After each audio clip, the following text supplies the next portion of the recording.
এবং সেখানে আমি আপনার কাছে প্রশ্ন করছি আর কি, এই প্রশ্নটা হলো এই, যেহেতু তার সন্তানকে হত্যার অভিযোগ এসছে, তার সন্তানকে সে নিজে হত্যা করেছে, আর অভিযোগটা হলো এই যে তার স্ত্রীর সাথে অন্য কারোর সম্পর্ক ছিল এবং সন্তানটি অন্য ব্যক্তির মতো চেহারা লাগে বলেই কিন্তু সে মেরে ফেলেছে তার সন্তানকে, অথবা সহায়তা করেছে মরার জন্য। এখন আপনার কাছে প্রশ্ন হলো যে আমি বা আপনি হলে কি করতাম? তার স্ত্রীর সাথে কোনো সম্পর্ক থাকতো এই ধরনের ঘটনা হলে? আমার কমন সেন্স থেকে আসে আর কি। দেখেন, আমার নিজের দুটো স্টেপ ডটার্স আছে। আমার স্টেপ ডটার্সকে আমি নিজের সন্তানের মতো ভালোবাসি, এবং তারা যদি আমার প্রশ্নটা ক্লিয়ার, মানে সন্তানকে মেরে ফেলার পর স্ত্রীর সাথে সম্পর্ক থাকে কিনা এই ধরনের ঘটনা? না। কিন্তু আমি যতদূর জানি ইলিয়াস তার সাথে, তার স্ত্রীর সাথে এখনো খুব ভালো, আমিও তাই খোঁজ নিয়ে জেনেছি। হ্যাঁ, তো তাহলে এই ধরনের অ্যালিগেশনসটা তাহলে আমি ওই মুস্তাফা খালিদের সাথে তার ওয়াইফের যে সম্পর্ক, সে এখনো উত্তরায় থাকে, চীন বাংলাদেশ এক্সপোর্ট ইম্পোর্ট ব্যবসা করে, আপনি চাইলে আমি লাইভে আনতে পারবো। আচ্ছা সামাদ ভাই ওটা গেছে, কিন্তু আপনাকে আমি সিম্পল একটা প্রশ্ন করেছেন, সেম প্রশ্ন আপনাকে আমি আবার করছি, মানে যেটা আমি ফজল ভাইকে করছিলাম, যে আপনি মনে করেন কিনা এই ধরনের ঘটনার পর যে একজন স্ত্রীর সাথে, যে হয় স্ত্রী ঘর করবে না, না হয় স্ত্রীর সাথে স্বামী ঘর করবে না, এরকম একটা ঘটনা হওয়ার কথা ছিল, কিন্তু আমি দেখছি যে স্টিল খুব সুন্দর সংসার করছে এবং বিদেশে এসছে, বিদেশে তার ওয়াইফের সাথে, সে একই ওয়াইফের সাথে ঘর সংসার করছে। তার সাথে আমার সংসার হচ্ছে কি চলছে না সেটা আমার ওয়াইফের সাথে ডিভোর্স হইতেই পারে, সেটা আমার ব্যাপার না, সেটাই তার সাথে ডিভোর্স আছে, আমার সুখে সংসার হচ্ছে না হচ্ছে, এটা ইটস নট দ্য প্রশ্ন। আপনি আপনার এই প্রশ্ন কেন করেন? না, এটা স্বাভাবিক প্রশ্ন আর কি, স্বাভাবিক প্রশ্ন। আর এটাতে আমি মনে করি আল কায়দাকে সমর্থন করে, আপনি তো আব্বাসীকে সমর্থন করেন। আব্বাসী তো আল কায়দা। কত সাল থেকে শুরু করছিলাম? 2013 পর্যন্ত। মানে কত সাল থেকে শুরু করছিলাম করা? সম্ভবত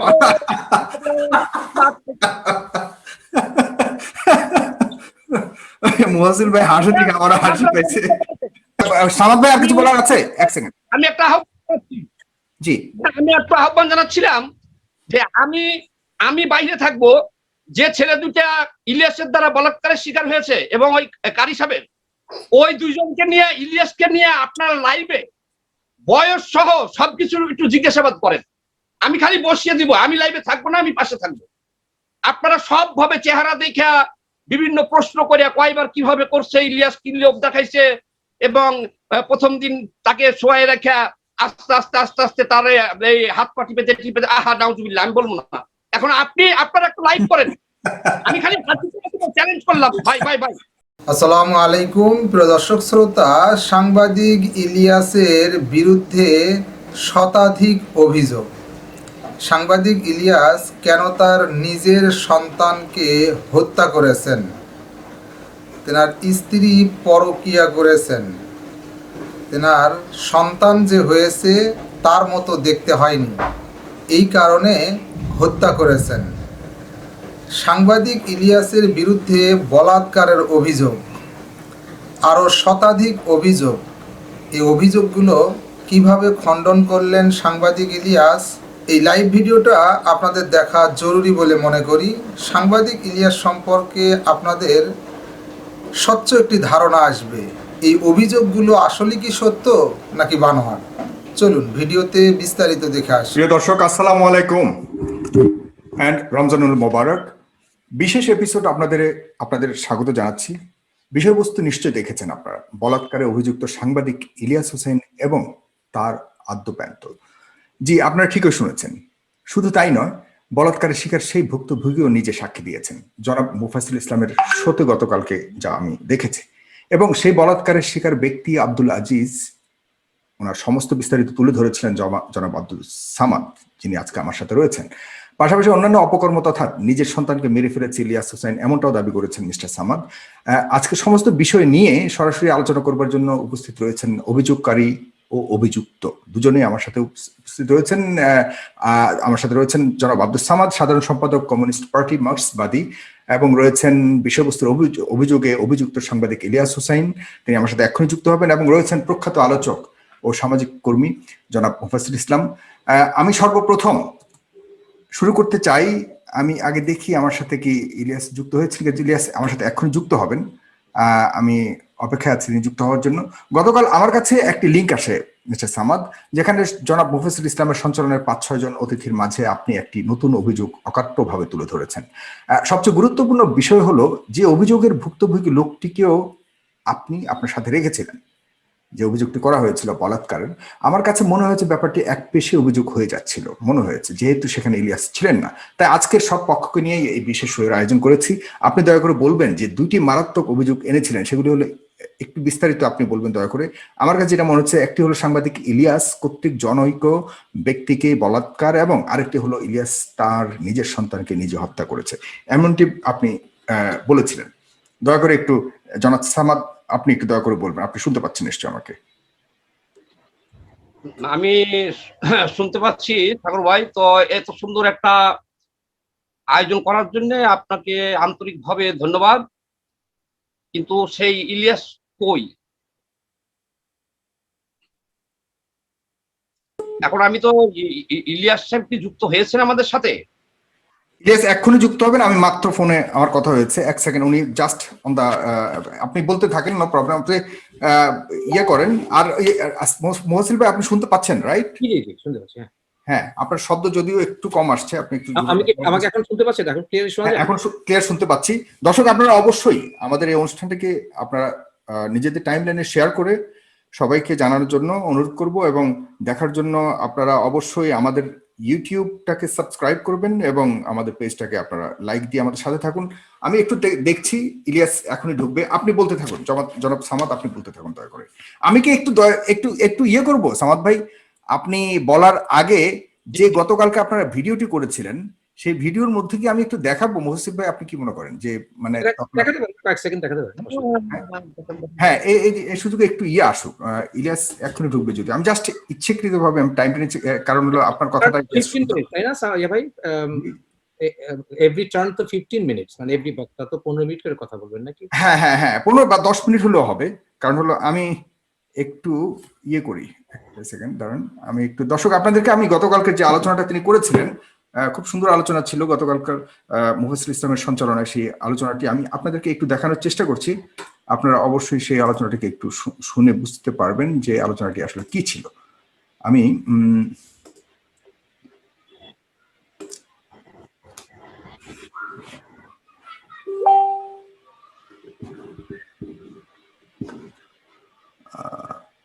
পার্টিকুলার ইস্যু আপনারা কি ইয়ে করতে পাচ্ছেন? একটু স্ক্রিন শেয়ার দিতে হবে, স্ক্রিন শেয়ার। সত্য বলছেন না মিথ্যা বলছেন সেটা হচ্ছে কথা। এখন প্রথম অ্যালিগেশন তুলেছেন, হ্যাঁ, এখন সে পাল্টা জবাবে যদি ওনার, আমার টাইম লাইনে কমেন্টসে দেওয়া আছে এখন ফেসবুকে, ওনার দাদা আলু বিক্রি করতো, মাদ্রাসা বা স্কুলে যাওয়ার সুযোগ হয় নাই। আমি এই সত্য কথা বলে যাওয়ার জন্য সাইকুল হাদিসকে আমি একটু অভিনন্দন পাঠাইলাম ওনার কাছে। উনি বলতেছে ওর সাথে কোনো সম্পর্ক যুক্ত হবে না, কিন্তু এতেও দেখা যাবে আমার সারা দেশের যে, সারা বিশ্বে যে কিছু সমর্থক যাই থাক, বা দেশে যে ভোটার টোটার সমর্থক আছে, এগুলো অনলাইন সমর্থক, অফলাইন এগুলো আমার জানা আছে। এই কিছুটা ক্ষতি হলে হইতে পারে আর কি, মান সম্মানে। 15 বছরে কত গেলাম, কত মুরগি আসলো গেল সামাদ ভাই, এগুলো দেখা। কালকে একটা তথ্য দিয়েছি, ওকে বলেন না চ্যালেঞ্জ করতে, যে সে তার নিজের সন্তানকে হত্যা করেছে। এই যে আপনার অনলাইনের মাধ্যমে, আমি আপনাকে একটা কথা বলি সামাদ ভাই, আমি 15 বছর সোশ্যাল মিডিয়া করি, তো যারা অফলাইনে বাস্তবিকে নাই, এই সবগুলোই আন্ডারগ্রাউন্ড হিসেবে অনলাইন হিসেবে ফাটাফাটি করে। এই অনলাইনে তারা কিছু করলে, ভাইরাল ম্যারাল হলে, হু গিভস এ ফাক, সরি ফর মাই ল্যাঙ্গুয়েজ, কোনো আসে যায় না। তারা অনলাইনে আমাদেরকে পচায় শেষ করে ফেলায়, আই ডোন্ট কেয়ার এনিমোর। কারণ এইসবে এরা অনলাইনে সীমাবদ্ধ, অফলাইনে এরা জিরো। বলেন। আমি আশ্চর্য হয়ে গেলাম। আপনারে কালকে আমি ওই যে লাইভে কথা বলার পরে আমি রাত্রে একটু অনেক খোঁজাখুঁজি করে দেখি, ওই ভিডিওটা পাইলাম, একটা ভিডিও পাইলাম, সেখানে সে বলতেছে যে আমি ইলিয়াস। আচ্ছা, এখানে আমি আপাতত স্টপ রাখলাম, কারণ হলো আমরা এখানে যে অভিযোগটা পেলাম যে আপনি বলেছেন ইলিয়াসের সন্তানকে ইলিয়াস হত্যা করেছে, এই এলিগেশনস গুলি আসলে খুবই মারাত্মক এলিগেশনস। তো সে কারণে ভাবলাম যে ইলিয়াস, আপনি কি আমার সাথে যুক্ত হয়েছেন? আপনি শুনতে পাচ্ছেন আমাকে? জি, আমি শুনছি। হ্যাঁ, আমি প্রথম অভিযোগটা আছে, এরপরে আরো দুটি অভিযোগ আছে। একটি হলো আপনার ইলিয়াস কাউকে বলাৎকার করেছে, সেটা নিয়ে আমি পরে আলোচনা করছি। আব্দুল সামাদ, আপনি শুরু করেছিলেন, দয়া করে একটু বলবেন।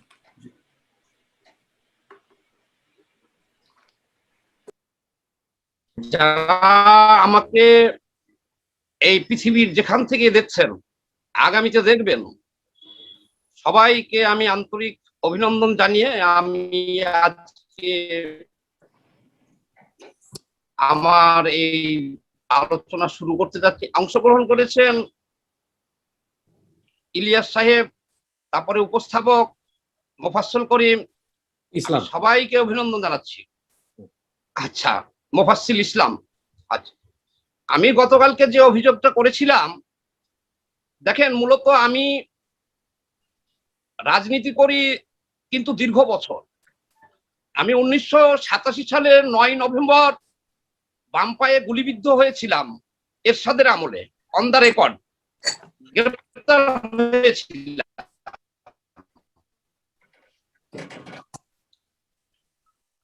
কিন্তু যেহেতু আমরা কমিউনিস্ট রাজনীতি করি, মনে করলে পরে আমরা কোনো টকশোতে যাই না। এ হলো 1 নম্বর কথা। 2 নম্বর কথা হলো,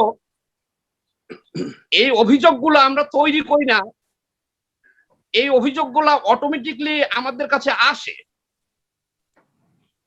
আমার কাছে ওই গতকালকের ব্যাপারটাতে আমি যাচ্ছি। এখন বর্তমানে আপনারা শুনলে আশ্চর্য হবেন। আচ্ছা আচ্ছা, দুঃখিত ভাই, আমি তো একটু দেরি করলাম। বড় ভাই কথা বলছেন যে না, আমি একটু ইন্টারাপ্ট করি। আমি আসলে পরিচয় হতে চাই, আমি তো দেরি করেছি বোধহয়। কে কার কার সাথে কথা বলছি একটু পরিচয় হতে চাই। হ্যাঁ, আমি পরিচয় করে দিচ্ছি। আপনি একটু দেরিতে এসছেন যদিও। আব্দুল সামাদ সাহেব হলেন উনি সাধারণ সম্পাদক বাংলাদেশ কমিউনিস্ট পার্টি মার্ক্সবাদী। এরপরে তো মোফাজ্জল ইসলাম রয়েছেন, তিনি সামাজিক কর্মী। এটা কোন কোম্পানি? কোন কোম্পানি? কোম্পানি বলতে কোন কোম্পানির সাধারণ সম্পাদক বললেন না, কমিউনিস্ট পার্টি বলেছি, কমিউনিস্ট পার্টি মার্ক্সবাদী। জি, এটা আবার কোন পার্টি? আচ্ছা, ওকে। না না, ঠিক আছে, আপনি আপনার সময় বলবেন দয়া করে ইলিয়াস। জি, সামাদ ভাই বলুন দয়া করে। এটা হলো একটা পলিটিক্যাল পার্টি। এটা 1948 সালে বাংলাদেশের যে কমিউনিস্ট পার্টি প্রতিষ্ঠিত হয়, এক পর্যায়ে সেটা ভেঙে 2টা হয়ে গেছে। বাংলাদেশের কমিউনিস্ট পার্টি মার্ক্সবাদীর আমি জেনারেল সেক্রেটারি। ও আচ্ছা, তাহলে আমি ঢাকা দক্ষিণের এবার মেয়র নির্বাচনে আমি তাপসের সাথে বা টোটাল নির্বাচনে আমি লড়াই করেছিলাম। প্রায় 15,000 ভোট পেয়েছি এবং 2বার এমপি ইলেকশন করেছি এখানে। কতবার এমপি হয়েছেন? কতবার আপনি? 2014, 2018। ইলিয়াস হোসেন, আমি আপনার কাছে আসি, যদি দয়া করে তাকে বলতে দেন, এরপর আমি জি জি, আমি এক্ষুনি আপনার কাছে আসবো। বলতে দেন, ওনার অভিযোগটা আগে শুনি, এরপর আমি কোনো বিতর্ক করছি না, মানে আমি আসলে পরিচয়টা একটু জানতে। হ্যাঁ, সেটা আপনি আপনার সময় বললেন। আমি আলোচনা নিয়ে কোনো বিতর্ক আমি কেউ কথা বলার সময় করবো না, আমি কথা দিলাম জীবন। আমি 2014 সালে এবং 2018 সালে ঢাকা মতিঝিল থেকে এমপি ইলেকশন করেছি। সদ্য সমাপ্ত মেয়র নির্বাচনে আমি ক্যান্ডিডেট ছিলাম, মাঝ প্রতীক ছিল আমার, প্রাপ্ত ভোট হলো 15,000। না না, সেটা আমি বলতেছি যে ওই এমপি ইলেকশন তো আমাদের হিরো আলমও গতবার করেছে, সেটা আমি বলছি যে এমপি হয়েছেন কতবার সেটা জিজ্ঞেস করছে। ইলিয়াস ভাই না, এভাবে বললে হবে না তো। আমি আপনার কাছে আসছি, দয়া করে পরিচয় পর্বের পরে আর কথা বলবো না। জি জি, আমি প্রশ্ন করেছি একটা। আমি সামাদ ভাইয়ের যে এক্স্যাক্টলি 2টা অভিযোগ করেছে সেটা ব্যাপারে আমি একটু সামাদ ভাইকে বলবো। সামাদ ভাই যদি কনসাইজ করে বলেন। সাথে শুরু হয়েছে, যদিও ইলিয়াস সাহেব ডিস্টার্ব করার কারণে আমি আপনাকে আরো 1 মিনিট বেশি দিব। আমরা 10 মিনিট করে বলতে চাইবো। আপনি দয়া করে আপনার কথা বলুন। আপনি একটু কনসাইজলি যদি মূল কথাটা বলেন তাহলে ভালো হয় আমাদের আলোচনার জন্য। মূল কথা হলো, আমার হাতে এখন আমি ইলিয়াস সাহেবকে আলাদাভাবে কোনো টার্গেট করে কোনো কিছু বলছি না। বাবুনগরীর বিরুদ্ধে 15 জনকে বলাৎকারের অভিযোগ আছে। মামুনুল হকের বিরুদ্ধে 4 জন, ওনার ভাই মাহফুজুলের বিরুদ্ধে 7 জন, জুনায়েদ আল হাবিবি। সামাদ ভাই, আমি একটা জিনিস বুঝিনি। আমরা মানে বাবুনগরের বিরুদ্ধে বলাৎকারের অভিযোগ নিয়ে কিন্তু আজকে বসিনি। I am sorry. আচ্ছা, তাহলে আমি শুধু ওটা তাছাড়া আপনি এত অ্যাকুরেটলি একজন বয়োবৃদ্ধ, যার বয়স কমপক্ষে 80-র কাছাকাছি, তিনি 10টি বলাৎকারের অভিযোগ তার বিরুদ্ধে আছে, আপনি এত অ্যাকুরেটলি সংখ্যাটাও কিভাবে জানেন? এ নিয়ে তো প্রশ্ন আসতেই পারে। তবে আজকে আনফরচুনেটলি ওই বিষয়টা নিয়ে আজকে বসিনি। ডেফিনেটলি আমি আপনার সাথে ওই বিষয় নিয়ে অন্যদিন আলাপ করতে চাইলে সেটা অবশ্যই আপনার সাথে আলাপ করবো। কিন্তু আমি আজকে যে বিষয়টি আমরা বসছি এটা আশপাশে থাকতে পারেন, কিন্তু হুট করে আপনি যদি বাবুনগরের কাছে চলে যান তাহলে আমাদের আলোচনাটা 1.5 ঘন্টা করবো, সেটার মধ্যে শেষ করতে পারবো না। দয়া করে আপনাকে অনুরোধ করছি। জি, আমি কি বলাৎকারের বিষয়ে বলবো ইলিয়াস সাহেবের, নাকি যে ওই যে কালকে একটা অভিযোগ করেছিলাম যে সন্তান হত্যা করেছে এটার বিরুদ্ধে বলবো? সন্তান হত্যাটা বলেন, এরপরে আপনি ওটা বলেন, আরেকটা বলবেন। আমরা 1.5 ঘন্টা আলাপ করবো, আপনি বলুন, সমস্যা নেই। কিন্তু আপনি অন্য মানুষকে যদি টেনে আনেন আমরা মূল আলোচনা থাকতে পারবো না। আপনি ইলিয়াস সাহেব সম্পর্কে, যেহেতু তার সন্তান তিনি মেরেছেন এবং তিনি আরো কয়েকটা অপরাধ করেছেন, আপনার কাছে যেহেতু এত তথ্য আছে, ডেফিনেটলি আরো অন্যান্য তথ্য থাকতে পারে, কারণ আপনি তো শুধুমাত্র এত গোপন তথ্য যেহেতু আপনার কাছে আছে, অন্যগুলো বলতে পারেন, but relevant issues of that today's topic যদি হয় তাহলে ভালো হয় আলোচনার জন্য, প্লিজ। আচ্ছা আচ্ছা, ঠিক আছে। প্রথম অভিযোগটা হলো ইলিয়াস সাহেবের প্রথম সন্তান, ইলিয়াস সাহেবের প্রথম সন্তান যেটা ছিল, সন্তান হওয়ার পরে ইলিয়াস সাহেব সন্দেহ করেছিল যে এই সন্তানটা তার না,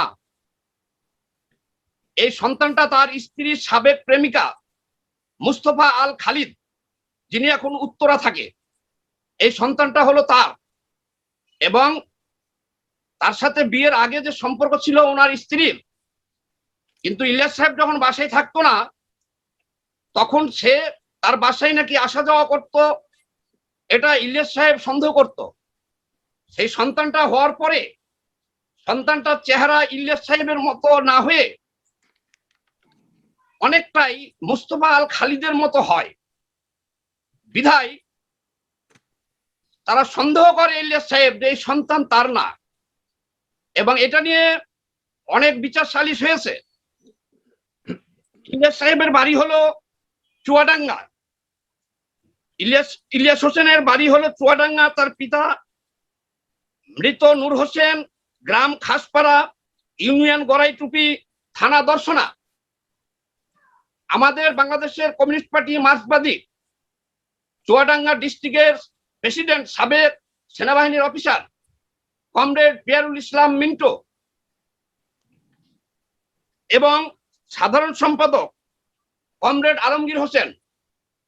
যাই হোক, একটা ওখানে কিছু সাক্ষী এবং তদন্ত একটা প্রতিবেদন এসেছে। আজকে ওনার বাড়িতে যাওয়া হয়েছিল, লোক গিয়েছিল আমার ওর গ্রামের বাড়িতে।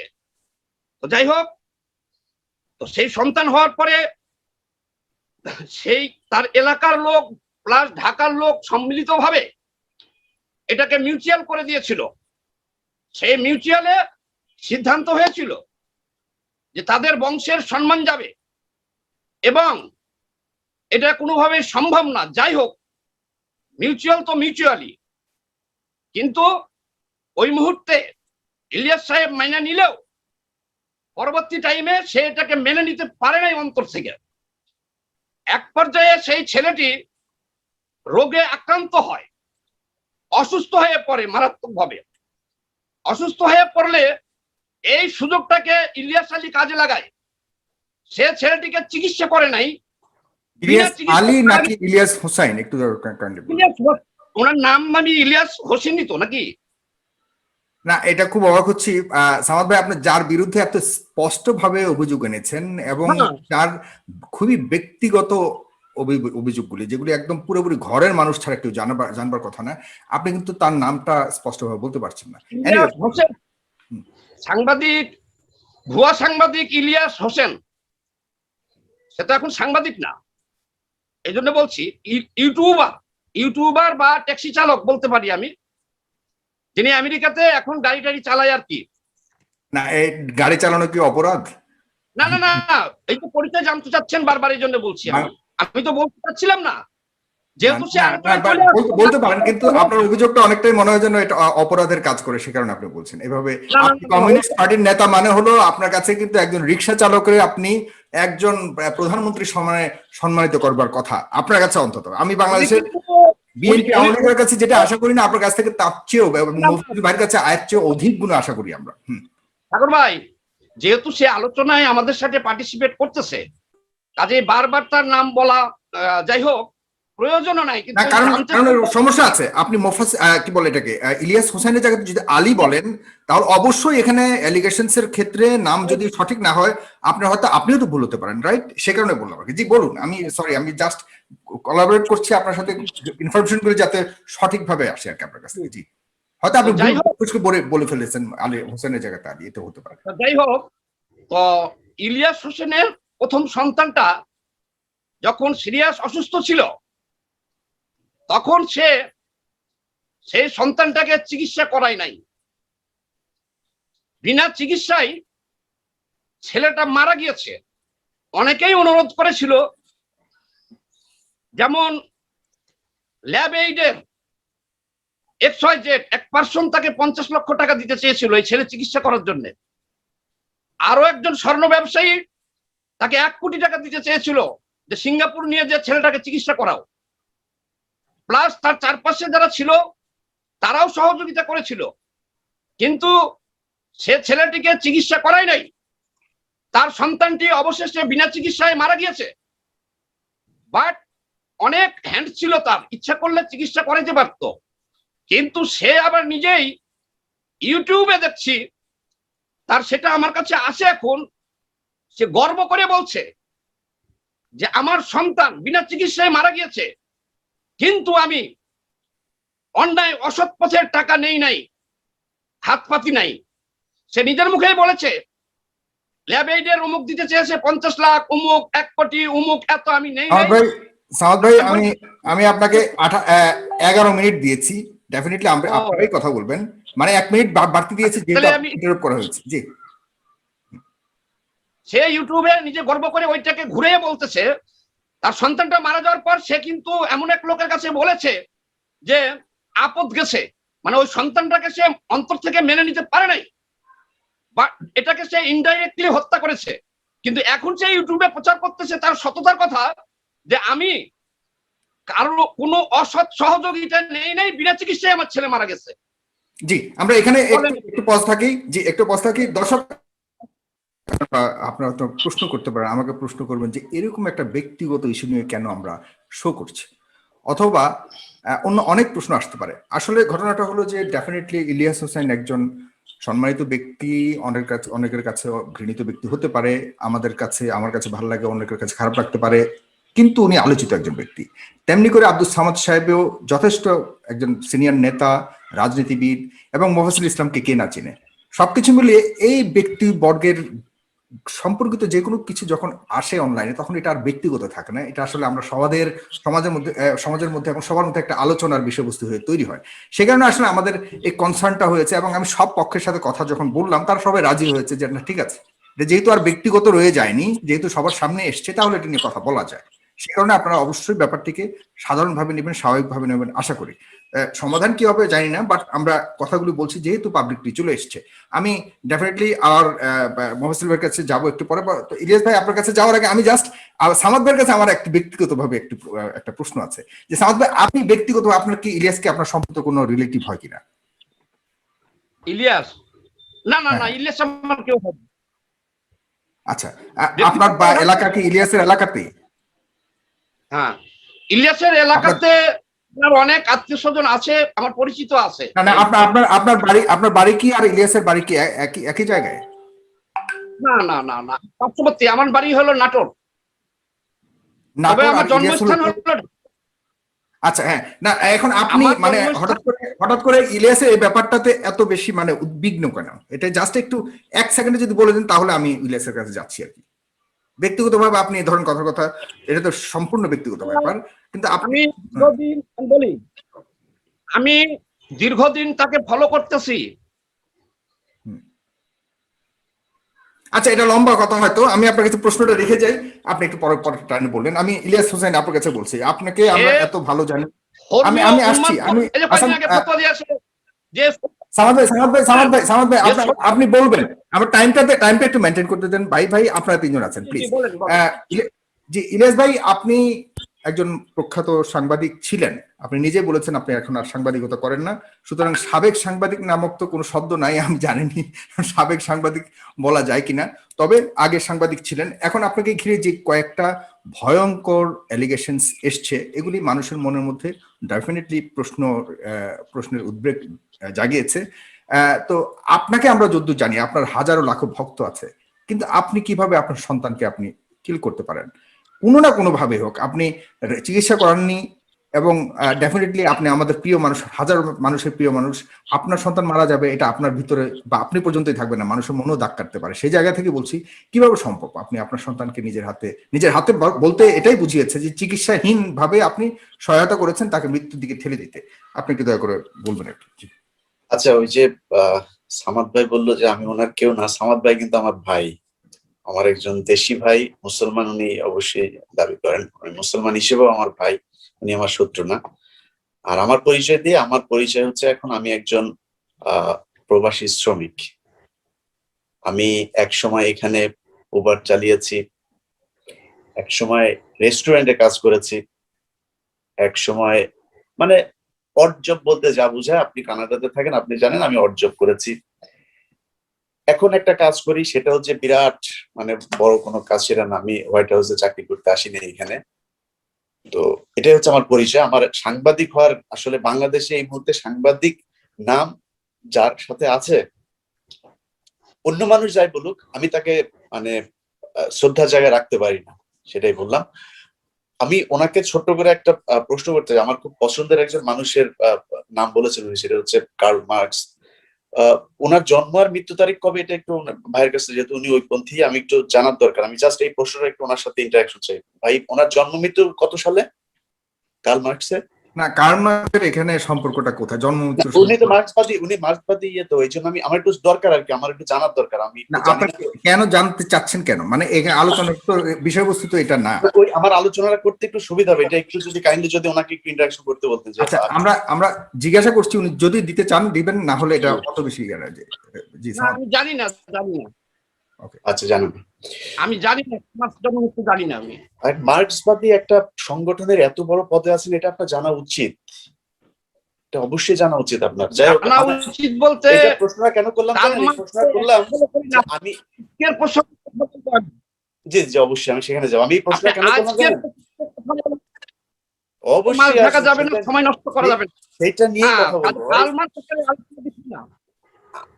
আমি সেটা নিয়ে কথা বলবো। কারণ হচ্ছে কেন বললাম যে আমি কার সাথে আজকে আলোচনা করতে বসেছি তার জ্ঞানের লেভেলটা একটু জানলাম আর কি এই প্রথম প্রশ্নটা করে। আপনি একজন মার্ক্সবাদী আন্দোলনের নেতা, আপনি তার জন্মদিন মৃত্যুদিন জানেন না? না, আমি জানি না এটা কে বলেছে, আমি বলবো না। ডোন্ট ওয়ারি, আপনি জানা জানতে পারেন, আমি না জানতে পারি, কোনো সমস্যা নাই, কোনো সমস্যা নেই, কোনো সমস্যা। দর্শকরা বুঝছেন, উত্তর দেন, দর্শকরা বুঝছেন। ভাই যাবতে এত উত্তেজিত হচ্ছেন জি জি, সামাদ ভাই আমি বলছি, সামাদ ভাই আপনি কুল ডাউন প্লিজ।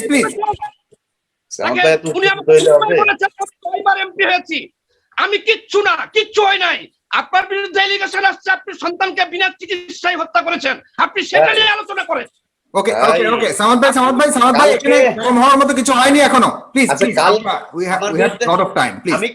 আমি কিন্তু উনি 11 মিনিট বলেছেন, এই 11 মিনিটের মধ্যে আমার উত্তর দিয়ে যাব। কিন্তু আমি 11 মিনিটের মধ্যে আগে বলেছি, 11 কথাই বলি, কিন্তু আমরা সাইড বলি 11 মিনিটের মধ্যে উত্তরটা দিয়ে যাব। কিন্তু কথা হচ্ছে, কালকে ওনাদের অনুষ্ঠানটা আমি এই মাত্রই শেষ করছি, এখনো 15 মিনিট মতো বাকি ছিল আর কি একটা ভিডিও। তো সেখানে একজন ভদ্রলোক ওনাকে বলছিলেন যে সেই ভদ্রলোক অভিযোগ করছেন সরাসরি ওনার সামনেই, ওনাদের এই মিটিং এর মধ্যেই, যে ওনাকে ওনার মদ্যপ মনে হচ্ছে এবং মেন্টালি একজন সিক পেশেন্ট মনে হচ্ছে, সেটা অভিযোগ করেছেন। তো আমি আজকে জিজ্ঞেস করতে চাই, ভাই মানে আপনার দর্শক যেহেতু আপনাকে ওইখানে আলোচনা শুনে আপনাকে মদ্যপ মনে করছেন, আজকে ওকে আছেন তো, তাই না? আজকে ঠিক আছেন তো? আমি তাহলে আলোচনা আমরা যদিও খুবই ব্যক্তিগত বিষয় নিয়ে কথা বলছি, তারপরেও আজকে আলোচনাটা আমরা ব্যক্তিগত অ্যাটাকিং এ না যাই, মানে হলো যেটা হলো মানে অপ্রাসঙ্গিক ব্যক্তিগত। সাগর ভাই, আপনি কিন্তু ওনাদের পক্ষ নিয়ে কথা বলছেন, এটা করার দরকার নেই।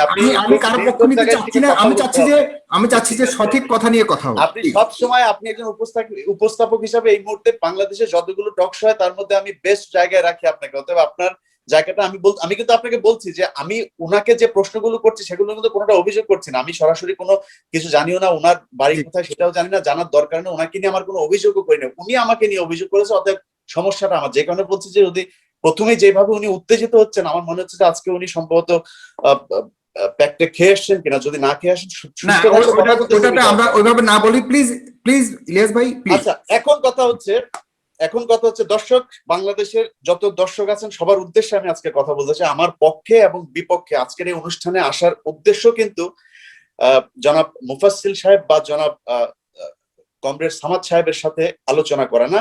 আজকে আমার এই অনুষ্ঠানে আসার একমাত্র উদ্দেশ্য আমার সম্পর্কে আপনাদেরকে জানানো, কারণ আমি অনেক বড় বড় কথা বলি, আমাকে আপনারা অনেকে সমর্থন করেন, আমার একটা প্রভাব অনলাইনে বিস্তার করে, যে কারণে আমার স্বচ্ছ থাকাটা খুবই জরুরি।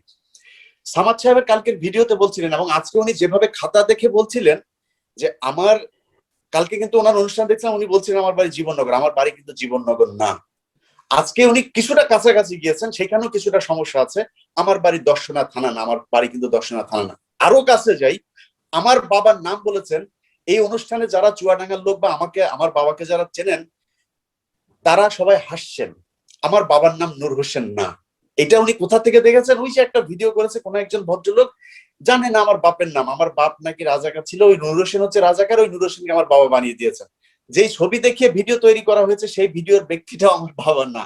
আমার বাবার নামটা যেই ব্যক্তি জানে না, সেই ব্যক্তি আমার সন্তান আমি খুন করে ফেলেছে, আমার ঘরের ভেতরে কি ঘটে সেটা সেই ব্যক্তি জানে। খুবই হাস্যকর একটা ব্যাপার। আমার বাবার নামটা বলতে পারবেন? আপনাকে সময় দিলাম এই অনুষ্ঠানের শুরু থেকে শেষ পর্যন্ত, যদি আপনার স্লিপ অফ টাং হয়ে থাকে বাবার নামটা শুদ্ধ বলবেন। এই নূর হোসেন না, এর যদি ধারে কাছেও থাকে তাহলে বলবো যে আপনি সত্য কথা, সবগুলো অভিযোগ আমি মেনে নিব। আমার বাবার নাম নূর হোসেন, ঠিক আছে? আমার বাবা রাজাকার ছিল, থাকলে যদি মনে করেন থাকতো, আমার সমস্যা ছিল না, খুব বেশি আমি করতাম না, কষ্ট পাইতাম না। কিন্তু আমার বাবা রাজাকার ছিল না এবং আমার বাবার নাম নূর হোসেন না। এটা আপনি এলাকায় আপনার 1300 লোক নাকি ওইখানে কাজ করে, আপনি একটু ওইখানে খোঁজ নেবেন। সন্তান মারার বিষয় আজকে উনি এলাবোরেটলি কথাগুলো বলেন, কিন্তু কালকের ওনাদের যে ভিডিওতে আলোচনা করেছেন এবং উনি কথা কিন্তু যেভাবে বলেন মনে হচ্ছে যে সংবিধান পাঠ করছেন, খুব স্ট্রংলি। কারণ ওই যে আমাদের বাংলাদেশের রাজনীতিবিদদের যে চাপাবাজির অভ্যাস আছে, মানে খুব স্ট্রংলি মিথ্যা কথা বলেন, খুব মিথ্যা কথা বলেন। এবং পৃথিবীর মধ্যে মিথ্যা কথা কত সুন্দরভাবে বলা যায়, এই আর্ট বাংলাদেশের পলিটিশিয়ানদের কাছ থেকে শিখতে হবে। যেটার সবচাইতে বড় একজন কারিগর হচ্ছে শেখ হাসিনা, কত সুন্দর করে মিথ্যা কথা বলা লাগে ওই জানে। আমার ছেলে মারা গেছে কিনা সেখানে আমি দর্শকদের উদ্দেশ্যে বলতে চাই, ওনার অভিযোগ হচ্ছে আমার ছেলে টাইফয়েড হয়েছিল, তারপরে আমি সেই বাচ্চাকে হচ্ছে গিয়ে করি নাই, ট্রিটমেন্ট করি নাই, সেই বাচ্চার সাথে আমার খুবই খারাপ আচরণ করেছি, তাকে ইচ্ছা করে মেরে ফেলেছি, চিকিৎসা করি নাই। ভাই, একজনের নিয়ে আসে কথা বলেন, সেই কথাটা তো মানে মিনিমাম আপনাকে তো তথ্যগুলো জানতে হবে, অন্তত ঘুরায় পেঁচা তথ্যটা তো জানতে হবে। আমার কোন সন্তান, সময় কিন্তু শেষ, হ্যাঁ, আমার কোন সন্তান বাসায় আমি আনতে পারি নাই। আমার একটা সন্তান মারা গিয়েছে, এটা সত্য, জন্মের সময়ই মারা গিয়েছে। তারে টাইফয়েড হবে কেন? তারে আমার চেহারা কার মতো হয়েছে সেটা দেখতে হবে কেন? আর তার ট্রিটমেন্টের মানে আসবে কেন, মানে প্রশ্ন আসবে কেন? তারা তো আমি আনতেই পারি না। সে 6 মাসের মাথায় তার অ্যাবর্শন হয়েছে, সেই কারণে বাচ্চা বাঁচে নাই। আমার অফিস থেকে টাকার কথা বলেছে যে আমি টাকা করেছি। হ্যাঁ, এটা সত্য কথা, আমি টাকার অভাবে আমি সেই সময় যদি অ্যাপোলোতে যাইতে পারতাম, যদি স্কোয়ারে যাইতে পারতাম, যদি ল্যাবএডে যাইতে পারতাম, হয়তো বেটার ট্রিটমেন্ট পাইতাম, যদি সিঙ্গাপুরে যাইতে পারতাম হয়তো বেটার ট্রিটমেন্ট পাইতাম। কিন্তু আমি সরকারি হসপিটালে গিয়েছিলাম, পিজি হসপিটালে যাই রেকর্ড যাইনি, সেখানে গিয়েছিলাম। এই জন্য একটা অনুষ্ঠানে বলেছিলাম কষ্ট করে যে আমার অনেক টাকা পয়সার মালিক ওনারাই কিন্তু বলেন, সেই উনি আবার বলছেন যে আমি এখানে নাকি ট্যাক্সি চালিয়েছে। This is my proud. এটা আমার মানে আমার জীবনের সবচাইতে বড় মানে অহংকার যে আমি সাংবাদিকতা করে এসেছি এবং খুব বড় একটা জায়গা যেখানে চাইলেই কোটি কোটি টাকা ইনকাম করা যাইতো। আমি সেখানে একটা মন্তব্য হয়েছে, আমি সামাদের কাছ থেকে এই মন্তব্যটা কখনোই আশা করিনি। আমি 30 সেকেন্ড বলতে চাই, আমার ছেলের ব্যাপারে আমি আমার অফিস থেকে লোন নিয়েছি, সেটা 21 টেলিভিশনে এখনো পর্যন্ত, মানে হসপিটালে যাওয়ার পরে অনেক লম্বা সময় যেহেতু হসপিটাল থাকতে হবে, 1,20,000 টাকা লোন নিয়েছিলাম। সেই লোনের টাকা শোধ দেওয়ার আগে আমার চাকরি চলে, মানে আমি আমাদের অফিসে যে ঝামেলা হয় সেগুলো হয়, আমি আর অফিসে যাইনি। যে কারণে সেই লোনের টাকা আজও পর্যন্ত আর দেওয়া হয়নি। সেই লোনের টাকা এখন পর্যন্ত সম্ভবত 70 অথবা 80,000 টাকা পর্যন্ত এখনো আছে, সেটা ডাটা 21 টিভিতে আছে এখন পর্যন্ত।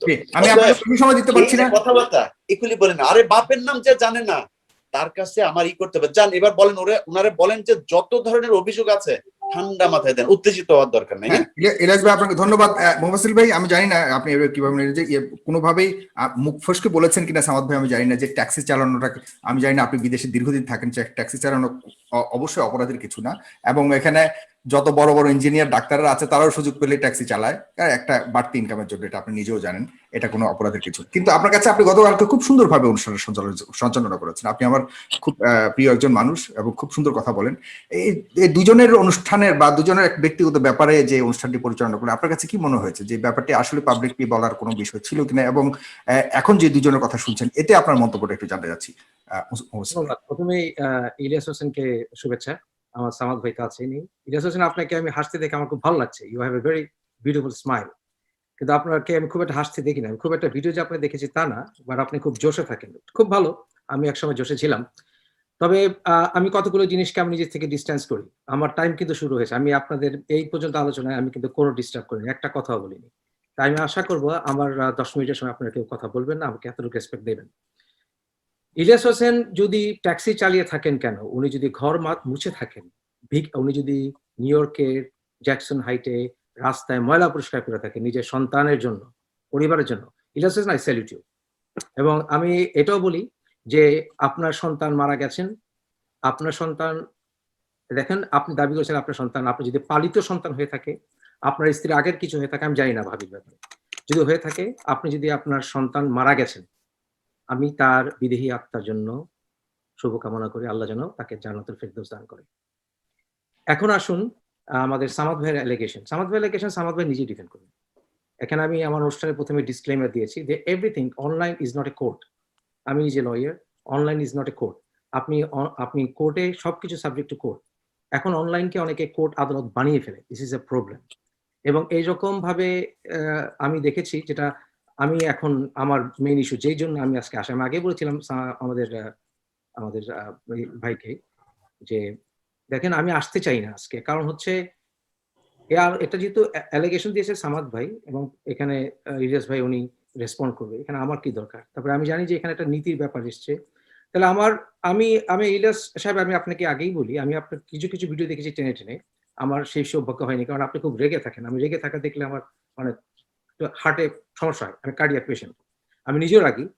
তবে আমি যে বিষয়গুলো আপনার ব্যাপারে আমি নোট করেছি সেগুলো আপনাকে আমার প্রশ্ন করার দরকার।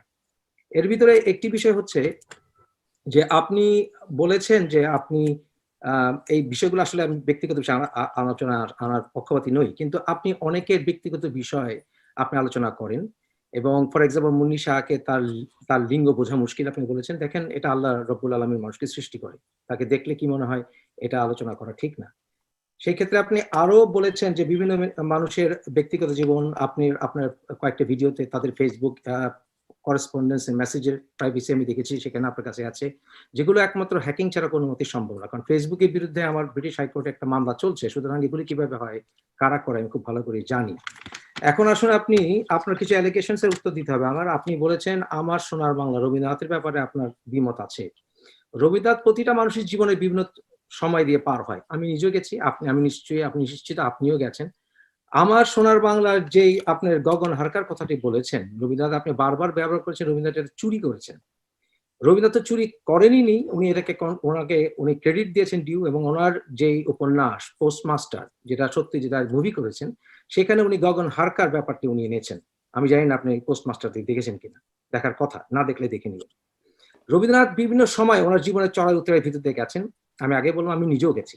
এর ভিতরে আপনি বঙ্কিমের সাথে ওনার একটি হৃদ্যতা গড়ে উঠেছিল, তারপরে ওই অনুশীলন সমিতি ইত্যাদির মাধ্যমে উনি কিছুটা অনুপ্রাণিত হলেও পরবর্তীতে উনি তা থেকে নিজেকে সরিয়ে এনেছিলেন।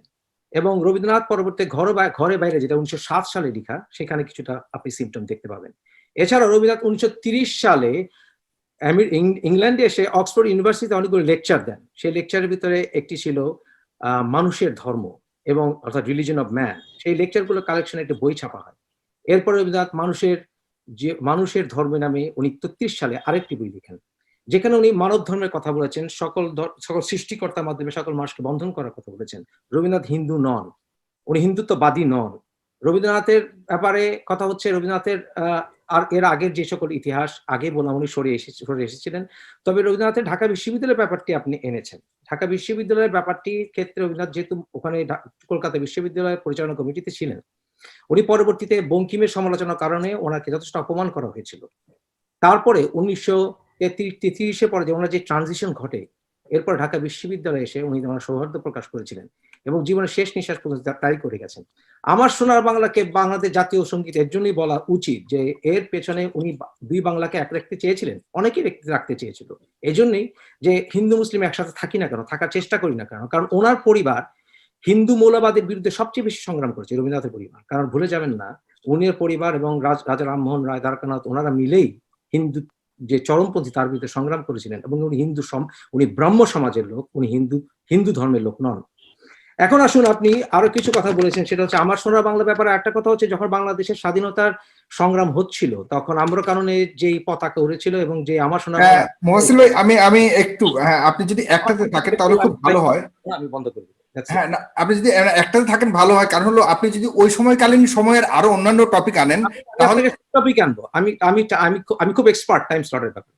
হ্যাঁ, না, কিন্তু আপনাকে আমার একটা প্রশ্ন করবার আছে আর কি, যেহেতু আপনি গতকালকে ওই হোস্ট করেছিলেন, let me ask you, no, it will adjust your time, no, don't worry. আপনি ওইখানে কিন্তু যথেষ্ট আপনি উত্তেজিত ছিলেন এবং সেখানে আমি আপনার কাছে প্রশ্ন করছি আর কি। এই প্রশ্নটা হলো এই, যেহেতু তার সন্তানকে হত্যার অভিযোগ এসছে, তার সন্তানকে সে নিজে হত্যা করেছে, অভিযোগটা হলো এই যে তার স্ত্রীর সাথে অন্য কারোর সম্পর্ক ছিল এবং সন্তানটি অন্য ব্যক্তির মতো চেহারা লাগে বলেই কিন্তু সে মেরে ফেলেছে তার সন্তানকে, অথবা সহায়তা করেছে মরার জন্য।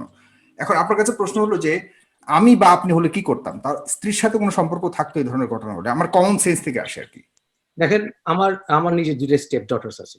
আমার স্টেপ ডটার্সকে আমি নিজের সন্তানের মতো ভালোবাসি এবং তারা যদি আমার প্রশ্নটা ক্লিয়ার, মানে সন্তানকে মেরে ফেলার পর স্ত্রীর সাথে সম্পর্ক থাকে কিনা এই ধরনের ঘটনা?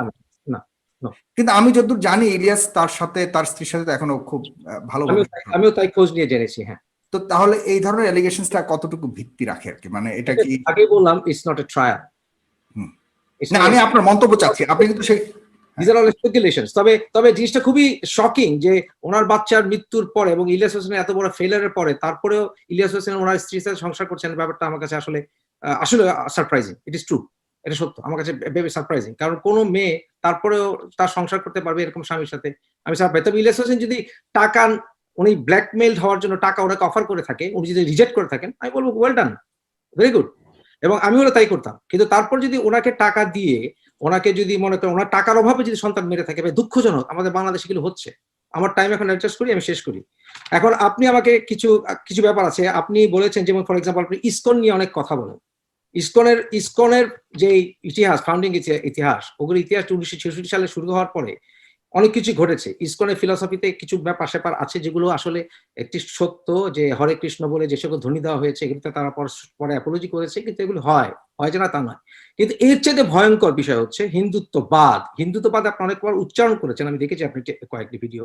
কিন্তু হিন্দুত্ববাদের যে সাভারকারের যে লেখা, সেই সাভারকারের লেখা আপনি পড়েছেন কিনা, এবং হিন্দুত্ববাদ আপনি আন্দোলন করতে গিয়ে, সংগ্রাম করতে গিয়ে খুব ভালো, ওয়েল ডান, কিন্তু আপনি কখনোই হিন্দু মহাজোটের ব্যাপারে তেমন জোরসোরে আন্দোলন করেননি, যেটা আমার কাছে খুব সারপ্রাইজিং মনে হয়েছে।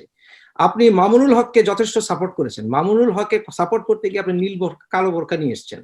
কিন্তু কথা হচ্ছে যে মামুনুল হকের এই কথার ব্যাপারে, মামুনুল হক যথেষ্ট উগ্রবাদী এবং যথেষ্ট গলা মেরে ফেলো, সংগ্রাম করো, জেহাদ করো, এইসব কথাবার্তা উনি বলেন, যেগুলো আপনি আমেরিকায় বসে আসেন, আমেরিকার ফার্স্ট অ্যামেন্ডমেন্টের টোটালি এগেনস্টে। কারণ আমেরিকায়, আপনি নিউ ইয়র্কে আমি অনেকদিন প্র্যাকটিস করেছি, আমি জানি এই আমেরিকার ফার্স্ট অ্যামেন্ডমেন্টের একটা রাইট যেটা ওবামা চেঞ্জ করে গেছেন, সেটা হচ্ছে right to live a religion, right not to have a religion, right to preach against religion. তো সেই ক্ষেত্রে আপনার এই কথাগুলো মামুনুল হক যদি ওখানে সে প্র্যাকটিস করে, মামুনুল হক যদি এখানে দায়িত্বে থাকতো, গলা কেটে ফেলতো। এবং একই কথা প্রযোজ্য, আপনি বলেছেন যে রাজীব সহ কোনো ব্লগারকে হত্যা করা হয়নি, টুপিওয়ালাকে হত্যা করেনি। কথাটা আপনাকে আমি দ্বিমত করছি, কারণ আপনি যাকে পছন্দ করেন বলে আমি আভাস পেয়েছি, এনায়েতুল্লাহ আব্বাসী বলেছেন তাদেরকে মুজাহিদ, এবং তাদেরকে বিচার করা যাবে না যতক্ষণ পর্যন্ত আসলে ব্লাসফেমি আইন করানো হবে না, নাস্তিকদেরকে আপনার কি বলে ফাঁসি দেওয়া হবে। দেখেন আমি এসব কথা বললে আমাকে নাস্তিক বানিয়ে ফেলা দেওয়া হয়। আমি মুফাসসির ইসলাম নাস্তিক, কারণ আমি মানুষের অধিকারের কথা বলি। কারণ আপনি যে দেশে বসে আছেন সেই দেশে আমার একটা ছেলে আছে, তার বয়স 25, আমি জানি না আপনার বয়স কত, he is an American by birth. সুতরাং আপনার এই স্ট্যান্ডটা আমার কাছে ভালো লাগেনি। আপনি বলেছেন শাহরিয়ার কবির এনায়েতুল্লাহ আব্বাসীর জুতা ক্যারি করার ক্ষমতা নেই, ভালো কথা, এটা শাহরিয়ার কবির এনায়েতুল্লাহ ব্যাপার। কেন আপনি কি কন্ডেম করবেন এনায়েতুল্লাহ আব্বাসী যখন বলে যে পুরো বাংলাদেশের মানুষের আরবদের জুতা ক্যারি করার ক্ষমতা নেই? তাহলে আপনি কোন ধরনের মানুষের সাথে আপনি অ্যালাই করছেন দেশকে ভালোবেসে? আপনি আরো কিছু আপনি বর্ডার কিলিং এর ব্যাপারে আপনি কথা বলেছেন বলে আমি যতটুকু দেখেছি। বর্ডার কিলিং এর ব্যাপারে আপনি নিউ ইয়র্কে আমি আন্দোলন করছি, ইন্টারন্যাশনাল প্রেস কনফারেন্স করেছি, হুইচ ইজ ভেরি গুড। আমাদের বাংলাদেশে হিন্দুত্ববাদীরা চড়াও হচ্ছে, বিজেপি অনেক অন্যায় করছে, শেখ হাসিনা ভোট চুরি করছে, ডাকাতি করছে, সব সত্য। কিন্তু এট দ্য সেম টাইম কেন আপনি রাইট টাইমে রাইট দল মতের ঊর্ধ্বে উঠে আপনি কথা বলতে পারেন না? আপনি একটি নির্দিষ্ট দলকে বাঁচিয়ে কথা বলেন। আপনি দেলোয়ার হোসেন সাঈদীকে আপনি সুনাম করেছেন, দেলোয়ার হোসেন সাঈদী একজন ভালো ইসলামিক স্কলার, ওনার অনেক বক্তব্য আমি শুনেছি, কিন্তু মাঠে ময়দানে উনি এক কথা বলেন, কিন্তু আবার ব্যক্তিগত আন্দোলন সময় যখন ওনাকে জিজ্ঞাসা করা হয় যে একদম মানে আমার 6 ঘন্টা লাগবে, আপনার সবগুলো টাচ করতে হলে 6 ঘন্টা লাগবে মুফাসসিল ভাই। মানে আমি তর্ক করছি না আপনার সাথে। I would be very happy if I could discuss about all of these things that you are saying. পার হয়েছে, হ্যাঁ পার হয়ে গেছে, কিন্তু আপনি যদি একটা দুটোর মধ্যে থাকতেন তাহলে ভালো হতো। আমি হয়তো অনেকগুলো কয়েকটা রবীন্দ্রনাথ থেকে শুরু করে সাঈদী পর্যন্ত অনেক পার্টে করা হলে ভালো, এটা সত্য কথা। আমি ইলিয়াস ভাই আপনার কাছে যাচ্ছি। ইলিয়াস ভাই আপনি বলবেন দয়া করে, আমি এরপর সামাদ ভাইয়ের কাছে আবার যাব। ওনারা তো দুইজন আমাকে একসাথে এই যে প্রশ্ন এতগুলো, আমার সবগুলো প্রশ্ন এখন মনে নেই কোনগুলো আপনাকে যে আমি মিস করলে মুফাসসিল ভাই অবশ্যই পরে রিপিট করবেন, আমি কোনো প্রশ্ন এড়াতে চাই না। মুফাসসিল ভাই কিন্তু প্রচুর পড়াশোনা করেন, এটা সত্য কথা। উনি প্রচন্ড জ্ঞানী একজন মানুষ। মুফাসসিল ভাই স্বীকার করে নাই হয়তো, আমি জানি না, কিন্তু মুফাসসিল ভাই অনেকবার আমাকে বলেছেন যে আমি অনেক সময় উগ্র কথাবার্তা বলি। উগ্র কথা আমি আজ পর্যন্ত ধরেন হিন্দুদেরকে নিয়ে, মানে হিন্দুদেরকে নিয়ে কথা বলেছি, এরকম কোনো কথা আমি সরাসরি এইভাবে আছে কিনা, আমাদের দেশের হিন্দুরা যারা কিনা বিভিন্ন ভাবে আমাদেরকে শোষণ করছে এরকম কথা হয়েছে, ভারতের দালালি করছে সেসব কথা হয়েছে, কিন্তু সরাসরি কোনো ধর্মের বিরুদ্ধে কথা হয়েছে কিনা। আজকে মুফাসসিল ভাই যখন কথা বলছেন, গতকালকের কথার সাথে ওনার কথার কিছু অমিল আছে। সেটা হচ্ছে উনি বলেছেন উনি আমার ভিডিওটি কখনো দেখেন না, মানে উনি এমন ভাবে কথা বলছিলেন যে আমি মানে খুবই আমি আসলেই ওরকম মানে উপরের লেভেলের কিছু না যে আমার ভিডিও দেখতেই হবে, বাট উনি যেভাবে বলছিলেন একবার তুচ্ছ তাচ্ছিল্য ওইভাবে না বললেও হতো আর কি। বাট আমি কিন্তু ওনাকে সম্মান করে আমি ওনার আমাকে সবচাইতে বেশি না না কোনো সমস্যা নেই, কোনো সময় আপনার এক একজনের বচনভঙ্গি এক এক রকম হতেই পারে, সেটা আলাদা বিষয়। কিন্তু আমি কিন্তু আপনার ভিডিও দেখেছি, বা যদি কোনো সাবজেক্ট কোনো থাম্বনেল যদি মনে হয় ইম্পর্টেন্ট, আমার জানার বিষয় আছে, আমি সেটা জানি। আমাকে যারা গালাগালি করে আই লাভ ইউ ভাই এগিয়ে যান এইসবের চাইতে আমি গালাগালিগুলো বেশি শুনি, কারণ ওইখানে আমার কারেকশন করার অনেক কিছু থাকে। আজকের যে ইলিয়াস এখানে বসে আছে, আজকে ইলিয়াস যেভাবে কথা বলে সেভাবে কিন্তু আজ থেকে 2 বছর আগে বলে নাই, কারণ আমি আমার সেন্টিমেন্টকে কন্ট্রোল করার চেষ্টা করি। বাট আমি কখনোই অ্যাপোলাইজ হব না যে আমি ওই কাকে কি বলেছি, কারণ বললাম না, এই যে এখনো বলছি, ধরেন একজন কেউ যদি আমি মনে করি ও একটা পশুর বাচ্চা, সেই পশু ইদার আপনার কুকুর হতে পারে, ইদার শুয়োর হতে পারে, ওটার বাচ্চা আমি যদি মনে মনুষ্যত্বর মধ্যে নাই, আমি তারা সেটা বলি, এটা তারা গালি দেয় না, কিন্তু আই মিন দ্যাট, আমি গালি করি নাই তার। এখন আপনি অনেক পড়াশোনা করেছেন, যদি পড়াশোনা করি সবচাইতে বড় জ্ঞানী বা সবচাইতে বেশি, আমি একজন মুসলমান হিসেবে আমি জ্ঞানী যাকে মনে করি, সব পৃথিবীর সব জানে, কিন্তু যার মধ্যে লা ইলাহা ইল্লাল্লাহু মুহাম্মাদুর রাসূলুল্লাহ এই বিশ্বাসটা যে বুঝতে পারে নাই, তার মতো মানে মূর্খ পৃথিবীর মধ্যে আর কেউ নাই। আর যদি জ্ঞানী যদি সবচাইতে, আমি মুসলমান হিসেবে, আমি মুসলমানের হিসেবে যদি মনে করি যে কিনা আপনার খুব পড়াশোনা করে এবং সব জ্ঞান রাখে সেই তাহলে আইনস্টাইন পৃথিবীর সবচাইতে বেহেশতি মানুষ হইতো, সবচেয়ে ইমানদার মানুষ হইতো আইনস্টাইন। তার চাইতে তার ব্রেনের সাইজ, তার মাথার সাইজ, তার বিবেক বুদ্ধি, তার যত আবিষ্কার, সেগুলো ধারে কাছে আজ পর্যন্ত কোনো বিজ্ঞানী যাইতে পারেনি। সো আইনস্টাইন সবচাইতে বড় কিছু হইতো, সেটা কিন্তু উনি হন নাই। অতএব মুফাসসিল ভাই এই পর্যন্ত 3 বার আমাদের ধর্মকে চরম ভাবে, আমি ওনার কিছু ভিডিও আগে দেখতাম, সেই ভিডিওর মধ্যে উনি চরম ভাবে আমাদের ধর্মকে কটাক্ষ করেছেন। সেখানে মানে আল্লাহ রাসূল এমন কোনো কিছু বাকি নাই, কোরআন শরীফ এমন কিছু নাই যে সেটাকে তিনি সমালোচনা করেন। আমার বিশ্বাস উনি সত্যের পথে ফিরে এসেছেন, কারণ আমি ওনার একটা ভিডিও দেখেছি, সেখানে তিনি মাপ চেয়েছেন, আল্লাহর কাছে মাপ চেয়েছেন, মানুষের কাছে মাপ চেয়েছেন। বাট সমস্যা হচ্ছে এই মাপটা উনি কয়েকবার চেয়েছেন, একবার আসেন আবার যান, আবার আসেন আবার যান। তো ওনাকে আমার খুব বেশি ইন্টেলেকচুয়াল মনে হতো যদি নাকি এই ভুলটা একবার করতো। কারণ পৃথিবীতে এর চাইতে সত্য আর কিছু নাই যে আল্লাহ এক, মানে আমি শেষ নবীর উম্মত হিসাবে আল্লাহ এক এবং হযরত মুহাম্মদ সাল্লাল্লাহু আলাইহি ওয়াসাল্লাম তিনার প্রেরিত একজন রাসূল। এর চাইতে সত্য পৃথিবী আমি মনে করি না কিছু। আমি মানি না, আমি নামাজ পড়ি না, রোজা রাখি না, কি আমি জেনা করি, আমি কারে বলৎকার করি, সেটা অন্য বিতর্ক, কিন্তু এইটা পৃথিবীর সবচাইতে সত্য বলে আমি মনে করি, বিশ্বাস করি।